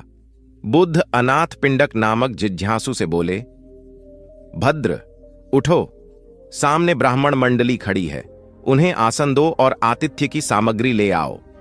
अनाथ पिंडक ने पीछे मुड़कर देखा तो उसे ब्राह्मण मंडली तो कहीं नहीं दिखी। मैले कुचैले या फटे वस्त्रों में खड़े ग्रामवासियों का झुंड दिखाई दिया। पिंडक ने शक्ति स्वर में कहा, देव, उन लोगों में एक भी ब्राह्मण नहीं है। ये सभी तो निम्न जाति के हैं, कई तो इनमें शूद्र हैं। बुद्ध गंभीर होकर बोले, पिंडक, जो व्यक्ति सदा श्रद्धावान है वह ब्राह्मण ही है। ये लोग प्रयोजन के लिए भावयुक्त होकर आए हैं, इसलिए इस समय तो ये ब्राह्मण ही हैं। अत तुम इनका समुचित सत्कार करो। कथा का इंगित यह है कि व्यक्ति जन्म से नहीं, कर्म से ब्राह्मण होता है। जो सद्गुणी हों और सत्कर्मी हों, वे शूद्र जाति में जन्मने के बावजूद ब्राह्मण हैं तथा उसी रूप में उनका आदर किया जाना चाहिए। यदि जीवन का संतुलन बिगड़ा और थकान आई तो समझ लीजिए कि बीमारी आई, और यदि वापस ऊर्जा अर्जित करने के लिए विश्राम किया जा रहा है तो ऐसी थकान वरदान भी साबित हो सकती है। इन दिनों जिस तरह की हमारी जीवन शैली है, इसमें असंतुलन बहुत अधिक है। सुबह उठने से लेकर रात को सोने तक शरीर की कुछ नियमित क्रियाएं हैं, आदमी उसे भूल गया है। गौतम बुद्ध बहुत काम करते पर कभी थकते नहीं थे। आज भी कई साधु संत उतना ही परिश्रम कर रहे हैं जितना एक कॉर्पोरेट जगत का सफल व्यक्ति करता है, और जब वे रात को सोते हैं तो पूरी बेफिक्री के साथ। बुद्ध से उनके शिष्यों ने एक बार पूछा था, आप थकते नहीं? बुद्ध का उत्तर था, जब मैं कुछ करता ही नहीं तो थकूंगा कैसे? बात सुनने में अजीब लगती है, लेकिन है बड़ी गहरी। अध्यात्म ने इसे साक्षी भाव कहा है। स्वयं को करते हुए देखना, यह वह स्थिति होती है जब तन सक्रिय और मन विश्राम की मुद्रा में होता है। आज ज्यादातर लोग असमय, अकारण थक जाते हैं, जिसका एक बड़ा कारण असंतुलित जीवन है। एक होता है थकान को महसूस करना और दूसरा है स्वाभाविक थकान। जिस समय आपकी रुचियों, इच्छाओं और मूल स्वभाव में धीमापन आने लगे, अकारण चिड़चिड़ाहट हो जाए, समझ लें कि यह थकान बीमारी है। इसलिए प्रतिदिन योग, प्राणायाम और ध्यान करें। ये क्रियाएं अपने आप में एक विश्राम हैं। करने वाला कोई और है, हम तो महज उसके हाथों की कठपुतली हैं। यह मनोभाव भी थकान को मिटाएगा। क्या दिक्कत है ऐसा सोच लेने में? महात्मा बुद्ध ज्ञान प्राप्ति के लिए घोर तप में लगे थे। उन्होंने शरीर को काफी कष्ट दिया, यात्राएं की, घने जंगलों में कठिन साधना की, पर आत्मज्ञान की प्राप्ति नहीं हुई। निराश हो बुद्ध सोचने लगे, मैंने अभी तक कुछ भी प्राप्त नहीं किया, अब आगे क्या कर पाऊंगा? निराशा, अविश्वास के इन नकारात्मक भावों ने उन्हें क्षुब्ध कर दिया। कुछ ही क्षणों के बाद उन्हें प्यास लगी। वे थोड़ी दूर स्थित एक झील तक पहुंचे। वहां उन्होंने एक दृश्य देखा कि एक नन्ही सी गिलहरी के 2 बच्चे झील में डूब गए। पहले तो वह गिलहरी जड़वत बैठी रही, फिर कुछ देर बाद उठकर झील के पास गई, अपना सारा शरीर झील के पानी में भिगोया और फिर बाहर आकर पानी झाड़ने लगी। ऐसा वह बार बार करने लगी। बुद्ध सोचने लगे कि इस गिलहरी का प्रयास कितना मूर्खतापूर्ण है। क्या कभी यह इस झील को सुखा सकेगी? किंतु गिलहरी का यह क्रम लगातार जारी था। बुद्ध को लगा मानो गिलहरी कह रही हो कि यह झील कभी खाली होगी या नहीं, यह मैं नहीं जानती, किंतु मैं अपना प्रयास नहीं छोड़ूंगी। अतः उस छोटी सी गिलहरी ने भगवान बुद्ध को अपने लक्ष्य मार्ग से विचलित होने से बचा लिया। वे सोचने लगे कि जब यह नन्ही गिलहरी अपने लघु सामर्थ्य से झील को सुखा देने के लिए दृढ़ संकल्पित है तो मुझ में क्या कमी है? मैं तो इससे 1000 गुना अधिक क्षमता रखता हूं।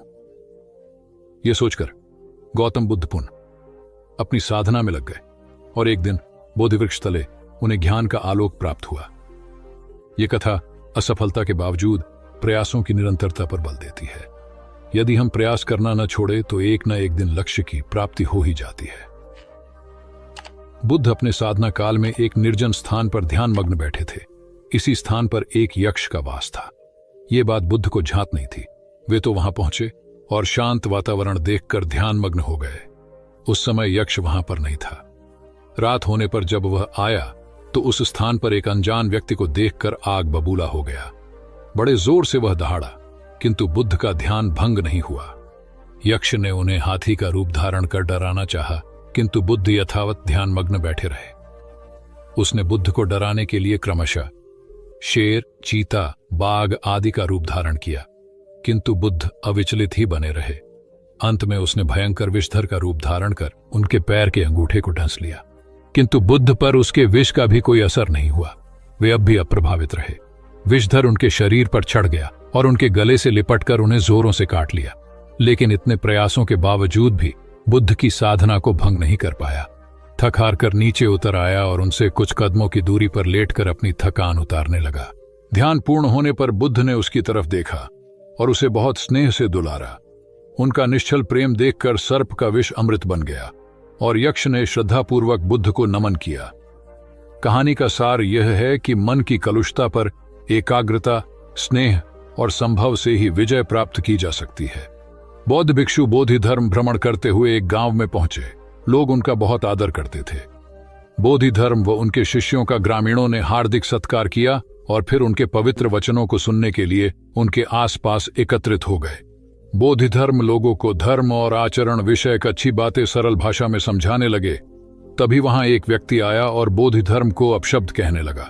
उपस्थित जनसमूह ने उसे रोकने का बहुत प्रयास किया, किंतु वह नहीं माना तथा अनवरत बोधि धर्म को बुरा भला कहता रहा।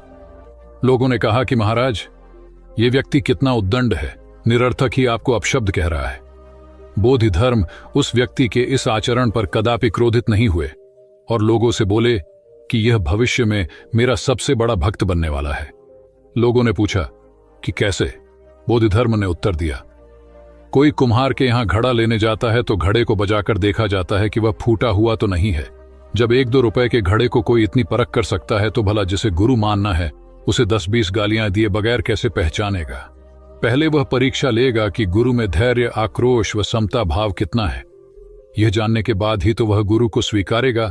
इसलिए यह व्यक्ति मुझे निरर्थक ही अपशब्द नहीं कह रहा है और आगे चलकर वास्तव में वह व्यक्ति बोधि धर्म का सबसे बड़ा भक्त बना। किसी को शिक्षा देने से पूर्व स्वयं का आचरण भी तदनुरूप होना चाहिए, तभी गुरु का महान पद मिलता है। वस्तुतः गुरु की गुरुता तभी स्वीकारी जाती है जबकि उसमें सदाचरण के सभी लक्षण मौजूद हों। महात्मा गौतम बुद्ध के श्रावस्ती में प्रवचन चल रहे थे। प्रवचन में नित्य ही बड़ी संख्या में लोग आते और विविध महत्वपूर्ण व गंभीर विषयों पर बुद्ध से ज्ञान ग्रहण करते। बुद्ध का शिष्य वर्ग भी काफी विशाल था, जो प्रवचन स्थल की व्यवस्था संभालता और बुद्ध की सेवा में सदैव तत्पर रहता। एक बार रात के समय महात्मा बुद्ध प्रवचन दे रहे थे। सदैव की भांति काफी लोग उनके प्रवचन सुन रहे थे। एक व्यक्ति जो बुद्ध के ठीक सामने बैठा था बार बार नींद के झोंके ले रहा था। बुद्ध थोड़ी देर तक तो प्रवचन देते रहे, फिर उससे बोले, वत्स, सो रहे हो? उस व्यक्ति ने हड़बड़ाकर कहा, नहीं महात्मा। बुद्ध ने पुनः प्रवचन प्रारंभ किए। वह व्यक्ति फिर ऊँघने लगा। महात्मा ने फिर वही प्रश्न दोहराया और उसने फिर अचकचाकर नहीं महात्मा कहा। ऐसा लगभग 8-10 बार हो गया। कुछ देर बाद बुद्ध ने उससे पूछा, वत्स, जीवित हो? हर बार की तरह इस बार भी उसने कहा, नहीं महात्मा। यह सुनकर उपस्थित श्रोताओं में हंसी की लहर दौड़ गई और वह व्यक्ति पूर्णतः चैतन्य हो गया। तब बुद्ध गंभीर होकर बोले, वत्स, निद्रा में तुम्हारे मुख से सही उत्तर मिल ही गया। जो निद्रा में है वह मृतक समान ही है। महात्मा बुद्ध का संकेत था कि गुरु से ज्ञान ग्रहण करते वक्त सजगता अत्यंत आवश्यक है।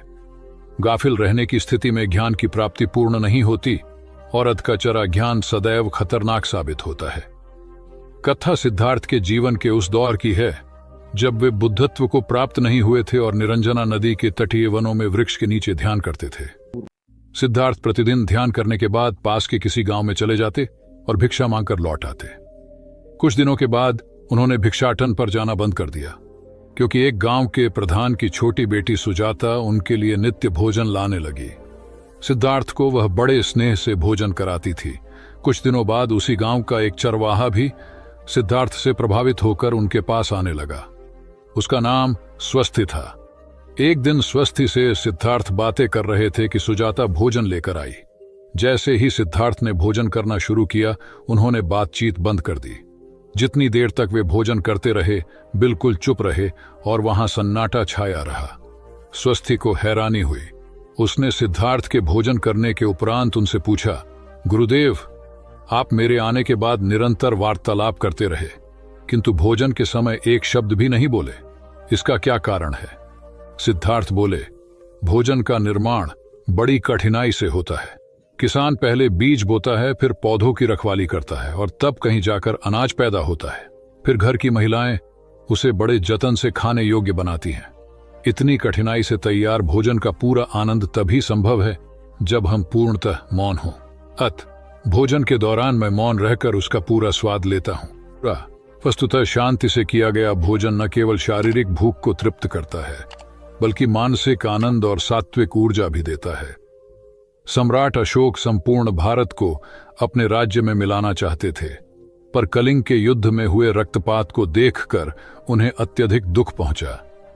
उनकी महत्वाकांक्षा ने जो तबाही मचाई थी, उसे देखकर उन्हें खुद पर ग्लानि हुई। उन्होंने देखा कि लोग दर्द से कराह रहे थे। यह सब विनाश केवल उनकी महत्वाकांक्षा से हुआ था। यह सब देखकर अशोक के मन में विनाश का पथ छोड़कर नेकी के रास्ते पर चलने का विचार जगा। अशोक की राजधानी पाटलिपुत्र थी। पाटलिपुत्र अब पटना के रूप में जाना जाता है। पटना से गया भी अधिक दूर नहीं है, जहां बोधि वृक्ष के नीचे महात्मा बुद्ध को ज्ञान प्राप्त हुआ था। बुद्ध के अष्टप्रद मार्ग, शांति और दया के संदेश ने अशोक के दिलो दिमाग में इतनी उथल पुथल पैदा कर दिया कि उन्होंने उस मार्ग को अपनाने का फैसला किया। इस पथ पर चलने से उन्होंने इतिहास में अपनी अमिट छाप छोड़ी। अशोक ने अपने पुत्र को सिलोन, अब श्रीलंका, और अन्य कई लोगों को सुदूर क्षेत्रों में दूत बनाकर भेजा। एक निर्दयी महत्वाकांक्षा एक ऐसे पवित्र उद्देश्य में बदल चुकी थी जिसमें कुछ अच्छा कर गुजरने की, करुणा और प्रेम के संदेश को चारों ओर फैलाने की इच्छा थी। करुणा केवल दया भावना मात्र नहीं है, ये आपके अंदर दूसरों की मदद करने की तीव्र इच्छा पैदा करती है। इसी भावना ने बुद्ध को भगवान और अशोक को महान बनाया। तथागत बुद्ध उन दिनों मगध प्रवास पर थे। साथ में शिष्यों का बड़ा समूह भी था। प्रतिदिन बुद्ध के प्रवचन होते, जिनका लाभ लेने के लिए बड़ी संख्या में लोग आते। इन लोगों में साधारण जन के साथ विशिष्ट हस्तियां भी शामिल रहती थीं। हालांकि बुद्ध सभी के प्रति समान रूप से प्रेम व आत्मीयता का व्यवहार रखते थे। इन लोगों में नगर सेठ का पुत्र भी था, जो बड़े ध्यान से बुद्ध के प्रवचन सुनता था। वह नित्य ही बुद्ध के शिष्यों के समक्ष बुद्ध की तारीफों के पुल बांधता और धन्य धन्य भाव से घर जाता। एक दिन प्रवचन समाप्त होने के बाद उसने किसी शिष्य से कहकर बुद्ध से मिलने की हार्दिक इच्छा प्रकट की। जब उसे बुद्ध के सामने ले जाया गया तो उसने उन्हें साष्टांग प्रणाम कर कहा, भगवान, आप जैसा तपस्वी और ज्ञानी व्यक्ति पहले न कभी हुआ था और न भविष्य में होगा। यह सुनते ही बुद्ध ने उसकी बात बीच में ही रोककर कहा, वत्स, क्या तुमने इतना अध्ययन कर लिया है कि अब तक कितने संत महापुरुष हुए हैं, और क्या भविष्य भी जान चुके हो कि आगे और कोई नहीं होगा? युवक लज्जित भाव से चुप खड़ा रहा, क्योंकि इस बात का उसके पास कोई जवाब नहीं था। बुद्ध ने अपनी बात समाप्त करते हुए उसे सीख दी, सदैव अपनी आंखें खुली रखो। जो जैसा है उसे वैसा ही महत्व दो। किसी से उसकी तुलना मत करो। कथा का सार यह है कि किसी भी क्षेत्र के अधिकारी विद्वान की स्वतंत्र रूप से प्रशंसा करना उचित है, किंतु सर्वश्रेष्ठ बताना अनुचित, क्योंकि श्रेष्ठता को व्यक्ति, समय व स्थान की सीमाओं में नहीं बांधा जा सकता। आनंद भगवान बुद्ध के प्रमुख व प्रिय शिष्य थे। उनके स्वभाव में उदारता, स्नेह व सहिष्णुता जैसे गुण शामिल थे। वे सभी के प्रति समान व्यवहार करते थे। उनकी दृष्टि में कोई छोटा या बड़ा नहीं था। एक बार आनंद कहीं जा रहे थे। रास्ते में उन्हें बड़े जोर की प्यास लगी। आसपास देखा तो निकट ही कुआं दिखाई दिया। वे वहां पहुंचे। कुएं से एक लड़की पानी भर रही थी। आनंद ने उसके पास जाकर कहा, बहन, मैं बड़ी दूर से आ रहा हूं, मुझे बहुत जोर से प्यास लगी है, कृपा कर पानी पिला दो। उनकी बात सुनते ही लड़की कांप उठी, क्योंकि वह अछूत जाति की थी। वह जानती थी कि किसी ऊंची जाति के व्यक्ति को पानी पिलाना उसके अधिकार क्षेत्र से बाहर है। वह निगाह नीची कर चुपचाप खड़ी रही। आनंद ने प्यास से व्याकुल होकर फिर कहा, बहन, तुमने सुना नहीं? प्यास के मारे मेरे प्राण निकले जा रहे हैं, मुझे पानी पिला दो। लड़की भयवश कुछ नहीं बोल पाई। जब आनंद ने बड़े स्नेह से उससे पानी न पिलाने का कारण पूछा तो वह बोली, मैं निम्न जाति की कन्या हूं, आपको पानी कैसे पिला सकती हूं? उसकी बात सुनकर आनंद ने कहा, बहन, मैंने तुमसे पानी मांगा है, जाति तो नहीं पूछी। आनंद की उदारता ने उस कन्या का भय दूर कर दिया और उन्हें पानी पिलाकर वह धन्य हो गई। कथा का सार यह है कि ईश्वर की दृष्टि सम होने के कारण उसने सभी मनुष्यों को समान शरीर, बुद्धि और भावना से नवाजा है। अपने सृष्टिकर्ता के विरुद्ध जाकर मानव मानव में भेद करना सर्वथा अनुचित है। एक बार भगवान बुद्ध अपने शिष्यों के साथ पाटलिपुत्र पहुंचे। सभी लोग एक विहार में रुके। भोजन के बाद बुद्ध ने आनंद से अगले दिन से प्रवचन आरंभ करने को कहा। अगले दिन बुद्ध का प्रवचन सुनने बड़ी संख्या में लोग उपस्थित थे। बुद्ध प्रवचन देने के बाद लोगों से मिलते, उनकी समस्याएं सुनते और नेक सलाह देते। एक दिन प्रवचन के समय बुद्ध के शिष्य आनंद ने उनसे पूछा, भंते, आपके सामने हजारों लोग बैठे हैं, बताइए कि इनमें सबसे सुखी कौन है? बुद्ध ने एक विहंगम दृष्टि भीड़ पर डालते हुए कहा, वह देखो, सबसे पीछे एक दुबला पतला फटे वस्त्र पहने जो आदमी बैठा है, वह सर्वाधिक सुखी है। आनंद सहमत नहीं हुआ। वह बोला, यह कैसे संभव है? वह तो बहुत दयनीय जान पड़ता है। बुद्ध ने अपनी बात सिद्ध करने के लिए बारी बारी से सामने बैठे लोगों से पूछा, तुम्हें क्या चाहिए? किसी ने संतान मांगी तो किसी ने मकान, कोई रोग मुक्ति चाहता था तो कोई अपने शत्रु पर विजय। ऐसा एक भी व्यक्ति नहीं था जिसे कोई इच्छा ना हो। अंत में बुद्ध ने उस फटेहाल आदमी को बुलाकर पूछा, तुम्हें क्या चाहिए? उसने हाथ जोड़कर जवाब दिया, कुछ नहीं, यदि ईश्वर को मुझे कुछ देना ही है तो बस इतना कर दें कि मेरे अंदर कभी कोई चाह पैदा ना हो। मैं ऐसे ही स्वयं को सबसे बड़ा सुखी मानता हूं। उसकी बात सुनकर आनंद से बुद्ध ने कहा, आनंद, जहां चाह है वहां सुख नहीं हो सकता। आनंद ने बुद्ध की इस शिक्षा को सदा के लिए गांठ बांध लिया। सार यह है कि लालसा से लोभ बढ़ता है जो असंतोष का जनक होता है। यदि सही अर्थों में सुख पाना है तो किसी लालसा की बजाय उपलब्ध स्थितियों में संतुष्ट रहना चाहिए। गौतम बुद्ध ने बहुत से अज्ञानी लोगों को सम्यक दृष्टि प्रदान की थी। तब को बात है, कोसांबी में एक ब्रह्मचारी रहता था। उसे अभिमान था कि उस जैसा कोई दविद्वान नहीं है, इसलिए अपने साथ सदैव जलती मशाल रखता था। गौतम बुद्ध ने देखा तो उसे पूछा, अरे, ये मशाल लिए क्यों घूमते हो? ब्रह्मचारी ने उत्तर दिया, सभी प्राणी अंधकार और अज्ञान में पथभ्रष्ट हैं, उन्हें रास्ता दिखाने के लिए मशाल लिए घूमता हूं। तथागत ने पूछा, क्या तुम्हें 4 प्रकार की विद्याओं, शब्द विद्या, नक्षत्र विद्या, राज विद्या व युद्ध विद्या का पूर्ण ज्ञान है? ब्रह्मचारी ने अपनी अनभिज्ञता प्रकट करते हुए मशाल फेंककर तथागत के चरणों में मस्तक झुका दिया। उसका ज्ञान गर्व चूर हो गया। जो दूसरों को मूर्ख समझकर उनसे घृणा करता है, वो उस व्यक्ति की तरह है जो स्वयं अंधा होकर दूसरों को मशाल दिखाता घूमता है। अहंकारी कभी विवेकवान नहीं हो सकता और बिना विवेक के सत असत का ज्ञान नहीं हो सकता। अंततः ऐसे विवेकांत व्यक्ति को जीवन में कोई उपलब्धि प्राप्त नहीं होती, हताशा ही हाथ लगती है। काशाय वस्त्र पहन लिए। उसने सुना, आप एकाहारी हो गए हैं, वह भी एकाहारी हो गई। आपने उत्तम पलंग पर सोना त्याग दिया है तो इसने भी त्याग दिया। आपने माला का त्याग किया, गंध का त्याग किया तो इसने भी वह सब त्याग दिया। मायके वाले इसे संदेश भेजते हैं, वे इसे ले जाना चाहते हैं, लेकिन यह यहीं रहती है, इसी कक्ष में। यह गुण की मूर्ति है। राजा स्नेह से अपनी बहू को देखते रहे। अचानक तथागत उठे, उस कक्ष से बाहर चले गए। शाक्य मुनि ने शिष्यों को शांत रहने को कहा था, लेकिन वे स्वयं उस कक्ष से बाहर चले गए। मैं हमेशा सोचता हूं उस पल क्या हुआ होगा, उनके मन के भीतर कैसे कैसे विचार उठते होंगे। क्या संबोधि एक लघु क्षण होता है या दीर्घ क्षण? क्या संबोधि एक अनंत अभ्यास है? क्या संयम उसका गरुड़यान है? धम्मपद का 13वां श्लोक बार बार याद आता है। यथागारम दुछेन बुट्टी समति विभजति एवं अभावितम चित्तम राघो समति विभजति। घर की छत मजबूत न हो, सही तरह से उसे घास फूस से ढका न गया हो, तो बरसात के दिनों में उसमें से पानी रिसता है, घर भर में फैल जाता है। उसी तरह ध्यान और एकाग्रता हमारे व्यक्तित्व की छत है। एक दिन एक व्यक्ति बुद्ध के पास पहुंचा। वह बहुत अधिक तनाव में था। अनेक प्रश्न उसके दिमाग में घूम घूम कर उसे परेशान कर रहे थे, जैसे आत्मा क्या है, आदमी मृत्यु के बाद कहां जाता है, सृष्टि का निर्माता कौन है, स्वर्ग नरक की अवधारणा कहां तक सच है और ईश्वर है या नहीं। उसे इन प्रश्नों के उत्तर नहीं मिल रहे थे। जब वह बुद्ध के पास पहुंचा तो उसने देखा कि बुद्ध को कई लोग घेर कर बैठे हैं। बुद्ध उन सभी के प्रश्नों व जिज्ञासाओं का समाधान अत्यंत सहज भाव से कर रहे हैं। काफी देर तक यह क्रम चलता रहा, किंतु बुद्ध धैर्यपूर्वक हर एक को संतुष्ट करते रहे। बेचारा व्यक्ति वहां का हाल देखकर परेशान हो गया। उसने सोचा कि इन्हें दुनियादारी के मामलों में पड़ने से क्या लाभ, अपना भगवत भजन करें और बुनियादी समस्याओं से ग्रस्त इन लोगों को भगाए। किंतु बुद्ध का व्यवहार देखकर तो ऐसा लग रहा था मानो इन लोगों का दुख उनका अपना दुख है। आखिर उस व्यक्ति ने पूछ ही लिया, महाराज, आपको इन सांसारिक बातों से क्या लेना देना? बुद्ध बोले, मैं ज्ञानी नहीं हूं और इंसान हूं।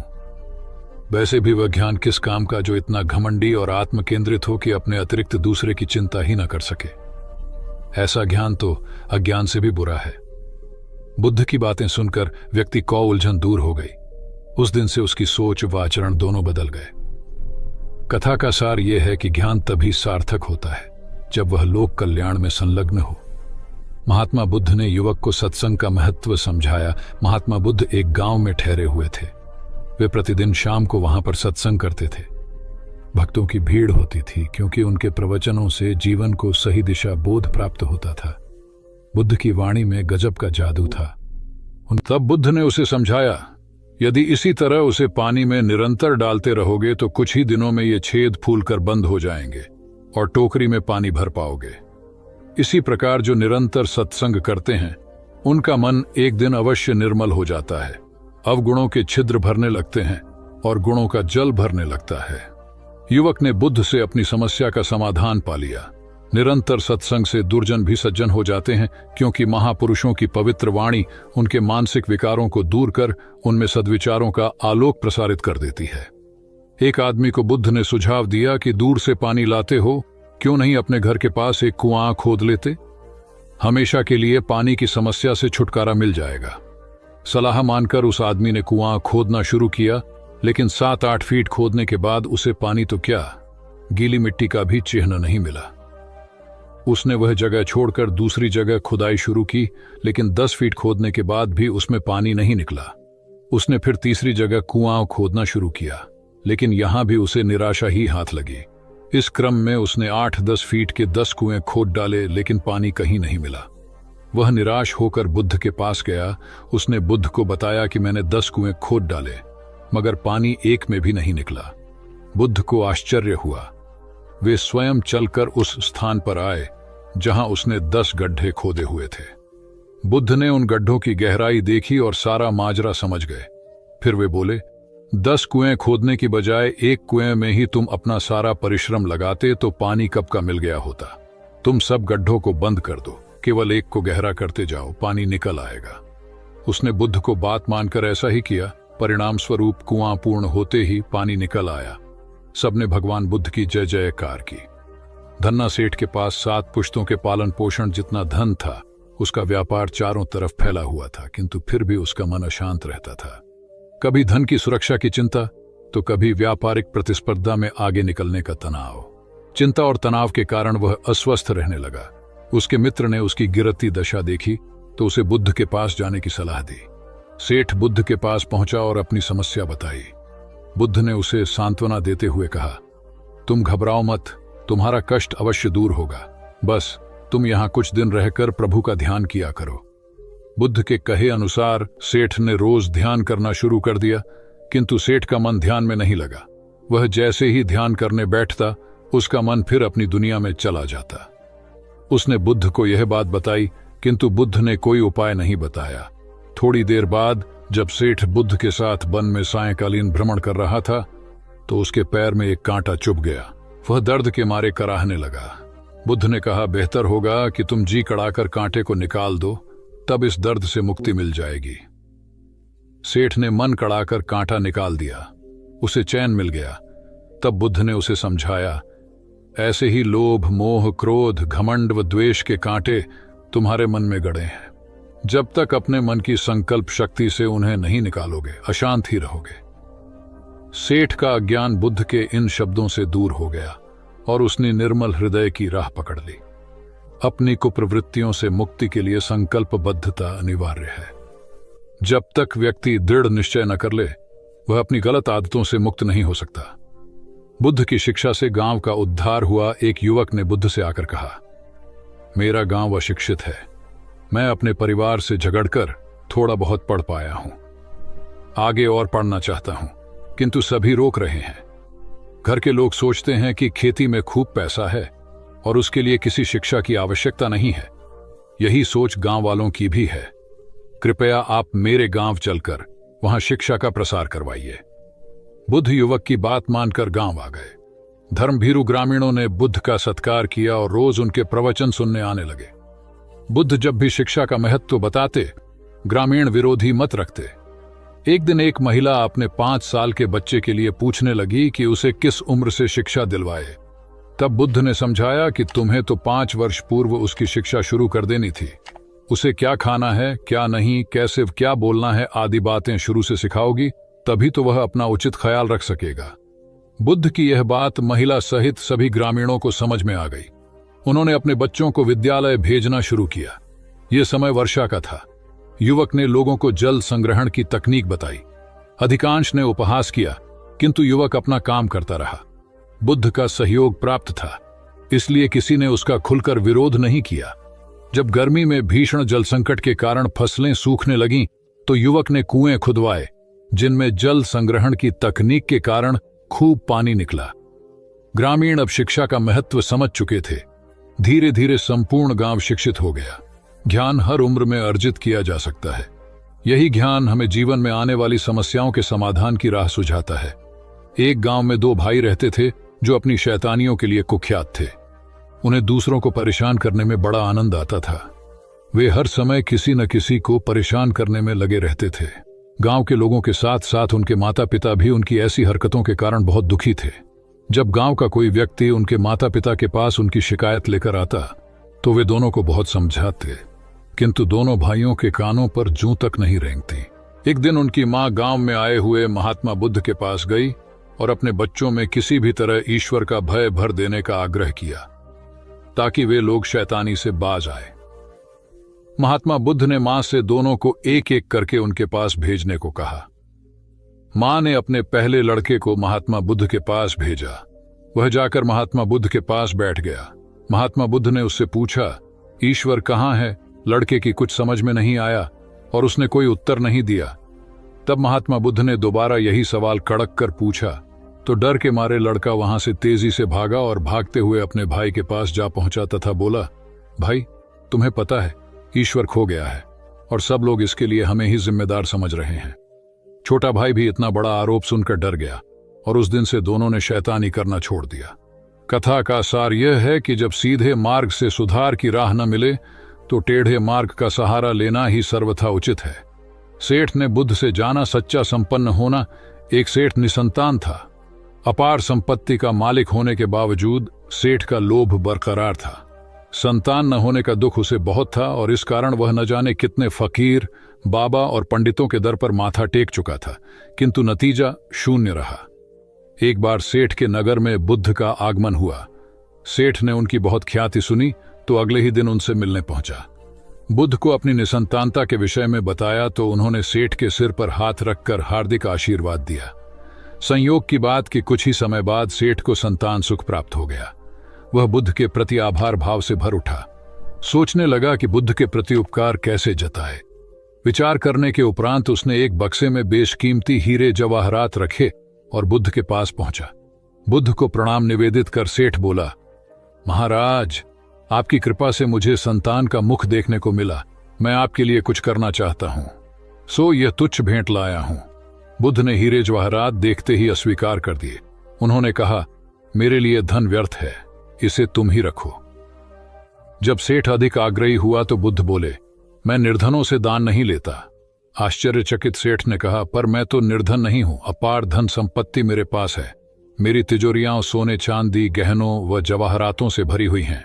रात दिन परिश्रम कर मैं इस संपत्ति को दिन दूनी रात चौगुनी कर रहा हूं, फिर मैं निर्धन कैसे हूं?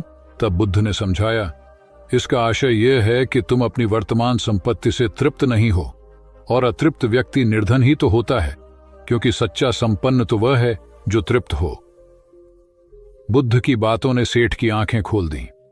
संतोष सबसे बड़ा धन और संतोषी सर्वाधिक धनी होता है, क्योंकि इच्छाओं का अंत निर्लिप्तता की परम सुखमय अवस्था को लाता है।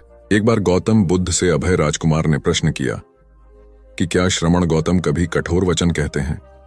उसने सोच रखा था कि नहीं कहने पर वह बताएगा कि एक बार उन्होंने देवदत्त को नरकगामी कहा था, और यदि हां कहे तो उसने पूछा, जा सकता है कि जब आप कठोर शब्दों का प्रयोग करने से स्वयं को रोक नहीं पाते, तब दूसरों को ऐसा उपदेश कैसे देते हैं? बुद्ध ने अभय के प्रश्न का आशय जान लिया। उन्होंने कहा, इसका उत्तर न तो हां में दिया जा सकता है और न नहीं में। अभय की गोद में उस समय एक छोटा बालक था। उसकी ओर इशारा करते हुए बुद्ध ने पूछा, राजकुमार, यदि दाई के अनजाने में यह बालक अपने मुख में कांट का टुकड़ा डाल ले, तब तुम क्या करोगे? मैं उसे निकालने का प्रयास करूंगा। यदि वह आसानी से न निकल सकता हो तो बाएं हाथ से उसका सिर पकड़कर दाहिने हाथ की उंगली को टेढ़ा करके उसे निकालूंगा। यदि खून निकलने लगे तो भी मेरा यही प्रयास रहेगा कि वह कांट का टुकड़ा किसी न किसी तरह बाहर निकल आए। ऐसा क्यों? इसलिए कि भंते इसके प्रति मेरे मन में अनुकंपा है। राजकुमार, ठीक इसी तरह तथागत जिस वचन के बारे में जानते हैं कि यह मिथ्या या अनर्थकारी है और उससे दूसरों के हृदय को ठेस पहुंचती है, तब उसका वे कभी उच्चारण नहीं करते। पर इसी तरह जो वचन उन्हें सत्य और हितकारी प्रतीत होते हैं तथा दूसरों को प्रिय लगते हैं, उनका वे सदैव उच्चारण करते हैं। इसका कारण यही है कि तथागत के मन में सभी प्राणियों के प्रति अनुकंपा है। भगवान बुद्ध देव और मनुष्यों के शास्ता थे, परंतु सबसे पहले वह मनुष्य थे। मनुष्य बढ़कर देवता बनता है, यह प्राचीन मान्यता थी। आज भी हम मनुष्यत्व के ऊपर देवत्व की बात करते हैं, परंतु बुद्ध ने इस क्रम को पलट दिया। उन्होंने कहा, यह जो मनुष्यता है वही देवताओं का सुगति प्राप्त करना कहलाती है। देवता जब सुगति प्राप्त करता है तब वह मनुष्य बनता है। देवताओं में विलास है, राग, द्वेष, ईर्ष्या और मोह भी वहां है। निर्वाण की साधना वहां नहीं हो सकती। इसके लिए देवताओं को मनुष्य बनना पड़ता है। मनुष्यों में ही देव पुरुष का आविर्भाव होता है, जिनको देवता नमस्कार करते हैं। मानवता धर्म का उपदेश देने वाले बुद्ध स्वयं मानवता के जीते जागते रूप थे। यहाँ उनके जीवन से संबंधित कुछ प्रसंग दिए जाते हैं, जिनसे उनके व्यक्तित्व में बैठी हुई गहरी मानवता का दर्शन होता है। भगवान का परिनिर्वाण होने वाला है। रात का पिछला पहर है। भिक्षु उनकी शैया को घेरे बैठे हैं। बुद्ध उन्हें उपदेश दे रहे हैं। कह रहे हैं, भिक्षुओं, बुद्ध धर्म और संघ के विषय में कुछ शंका हो तो पूछ लो। पीछे मलाल मत करना कि भगवान हमारे सामने थे पर हम उनसे कुछ पूछ न सके। कोई शिष्य नहीं बोलता। भगवान 3 बार कहते हैं, पर कोई भिक्षु कुछ पूछने को नहीं उठता। भगवान को शंका होती है कि कहीं वे उनके गौरव का विचार करके पूछने में संकोच तो नहीं कर रहे। इसलिए वह कहते हैं, शायद भिक्षुओं, तुम मेरे गौरव के कारण नहीं पूछ रहे। जैसे मित्र मित्र से पूछता है, वैसे तुम मुझसे पूछो। बुद्ध अपने शिष्यों की समान भूमिका पर आ जाते हैं। उनकी यह विनम्रता मनुष्य धर्म की आदर भूमि है। बुद्ध ने अपने को भिक्षुओं का कल्याण मित्र कहा है, जो उनकी मानवीय सहृदयता और विनम्रता को सूचित करता है। एक दूसरा दृश्य भी उसी समय का है। चंद कर्मार पुत्र के यहाँ बुद्ध ने अंतिम भोजन किया था। उसके बाद ही उन्हें खून गिरने की कड़ी बीमारी हो गई थी, जो उनके शरीरांत का कारण बनी। बुद्ध को उसके हृदय का बड़ा ध्यान था। भक्त उपासक को यह अफसोस हो सकता था कि उसका भोजन करके ही भगवान का शरीर छूट गया। इसलिए आखिरी सांस लेने से पहले उन्होंने आनंद को आदेश दिया, आनंद, चंद कर्मार पुत्र की इस चिंता को दूर करना और कहना, आयुष्मान तूने बद्धा लाभ कमाया कि मेरे भोजन को करके तथागत परिनिर्वाण को प्राप्त हुए। जिसके हृदय में अगाध करुणा थी, वह ऐसा क्यों न कहता। उसने अपने पति के द्वारा बुद्ध के चरणों में प्रणाम अर्पित करवाया। भगवान ने उसे आशीर्वाद देते हुए कहा, कोल्य पुत्री सुप्रवास, सुखी हो जाए, चंगी हो जाए। सुखी और चंगी होकर बिना किसी कष्ट के वह पुत्र प्रसव करे। ब्राह्मणों के साथ भी उनकी पूरी सहानुभूति थी, जैसे कि विश्व के सभी प्राणियों के साथ उनकी पूरी सहानुभूति थी। बावरी नामक ब्राह्मण के एक शिष्य ने जब अपने गुरु की ओर से भगवान के चरणों में प्रणाम निवेदन किया तो भगवान ने आशीर्वाद देते हुए कहा, शिष्यों सहित बावरी ब्राह्मण सुखी हो। माणवक, तुम भी सुखी हो, चिरजीवी हो। बुद्ध के पास छोटा बड़ा जो भी जाता था वह उससे कहते थे, आओ तुम्हारा स्वागत है। भगवान अपनी अंतिम यात्रा में पावा और कुसीनारा के बीच जा रहे थे। रास्ते में उन्हें पुक्कुस मल्लपुत्र नामक व्यापारी मिला। उसने उन्हें एक दुशाला भेंट किया, परंतु भगवान उसे अकेले कैसे आड़ते। वह अपने शिष्य आनंद को सम्मानित करना चाहते थे।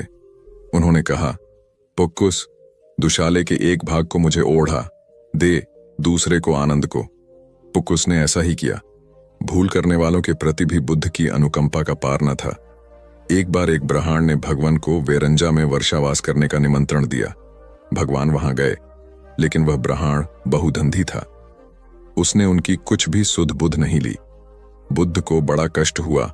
उन्हें 3 महीने तक कुटा हुआ जौ रोज खाना पड़ रहा, क्योंकि उस समय वेरंजा में अकाल पड़ रहा था और वह भी उनको और उनके शिष्यों को घोड़ों के व्यापारियों से मिलता था। इतना होने पर भी वर्षावास की समाप्ति पर भगवान बुद्ध अन्यत्र जाने से पूर्व वेरंजा जाकर ब्राह्मण को आशीर्वाद देना नहीं भूले। भगवान बुद्ध के जीवन में ऐसी अनंत घटनाएं मिलती हैं। उनमें हमें उनकी मानवता के दर्शन होते हैं। उनके जीवन में कोमलता की पराकाष्ठा थी और उनकी वाणी में अपर्वु माधुर्य था जो सबको अपनी ओर खींचता था। उनके मुंह से क्रोध भरा शब्द कभी नहीं निकलता था। वह मनुष्य थे, परंतु मनुष्य की दुर्बलताओं से ऊपर उठ चुके थे। उनके व्यक्तित्व में मानवता की शुभ ज्योत्सना धर्म की स्थिति बन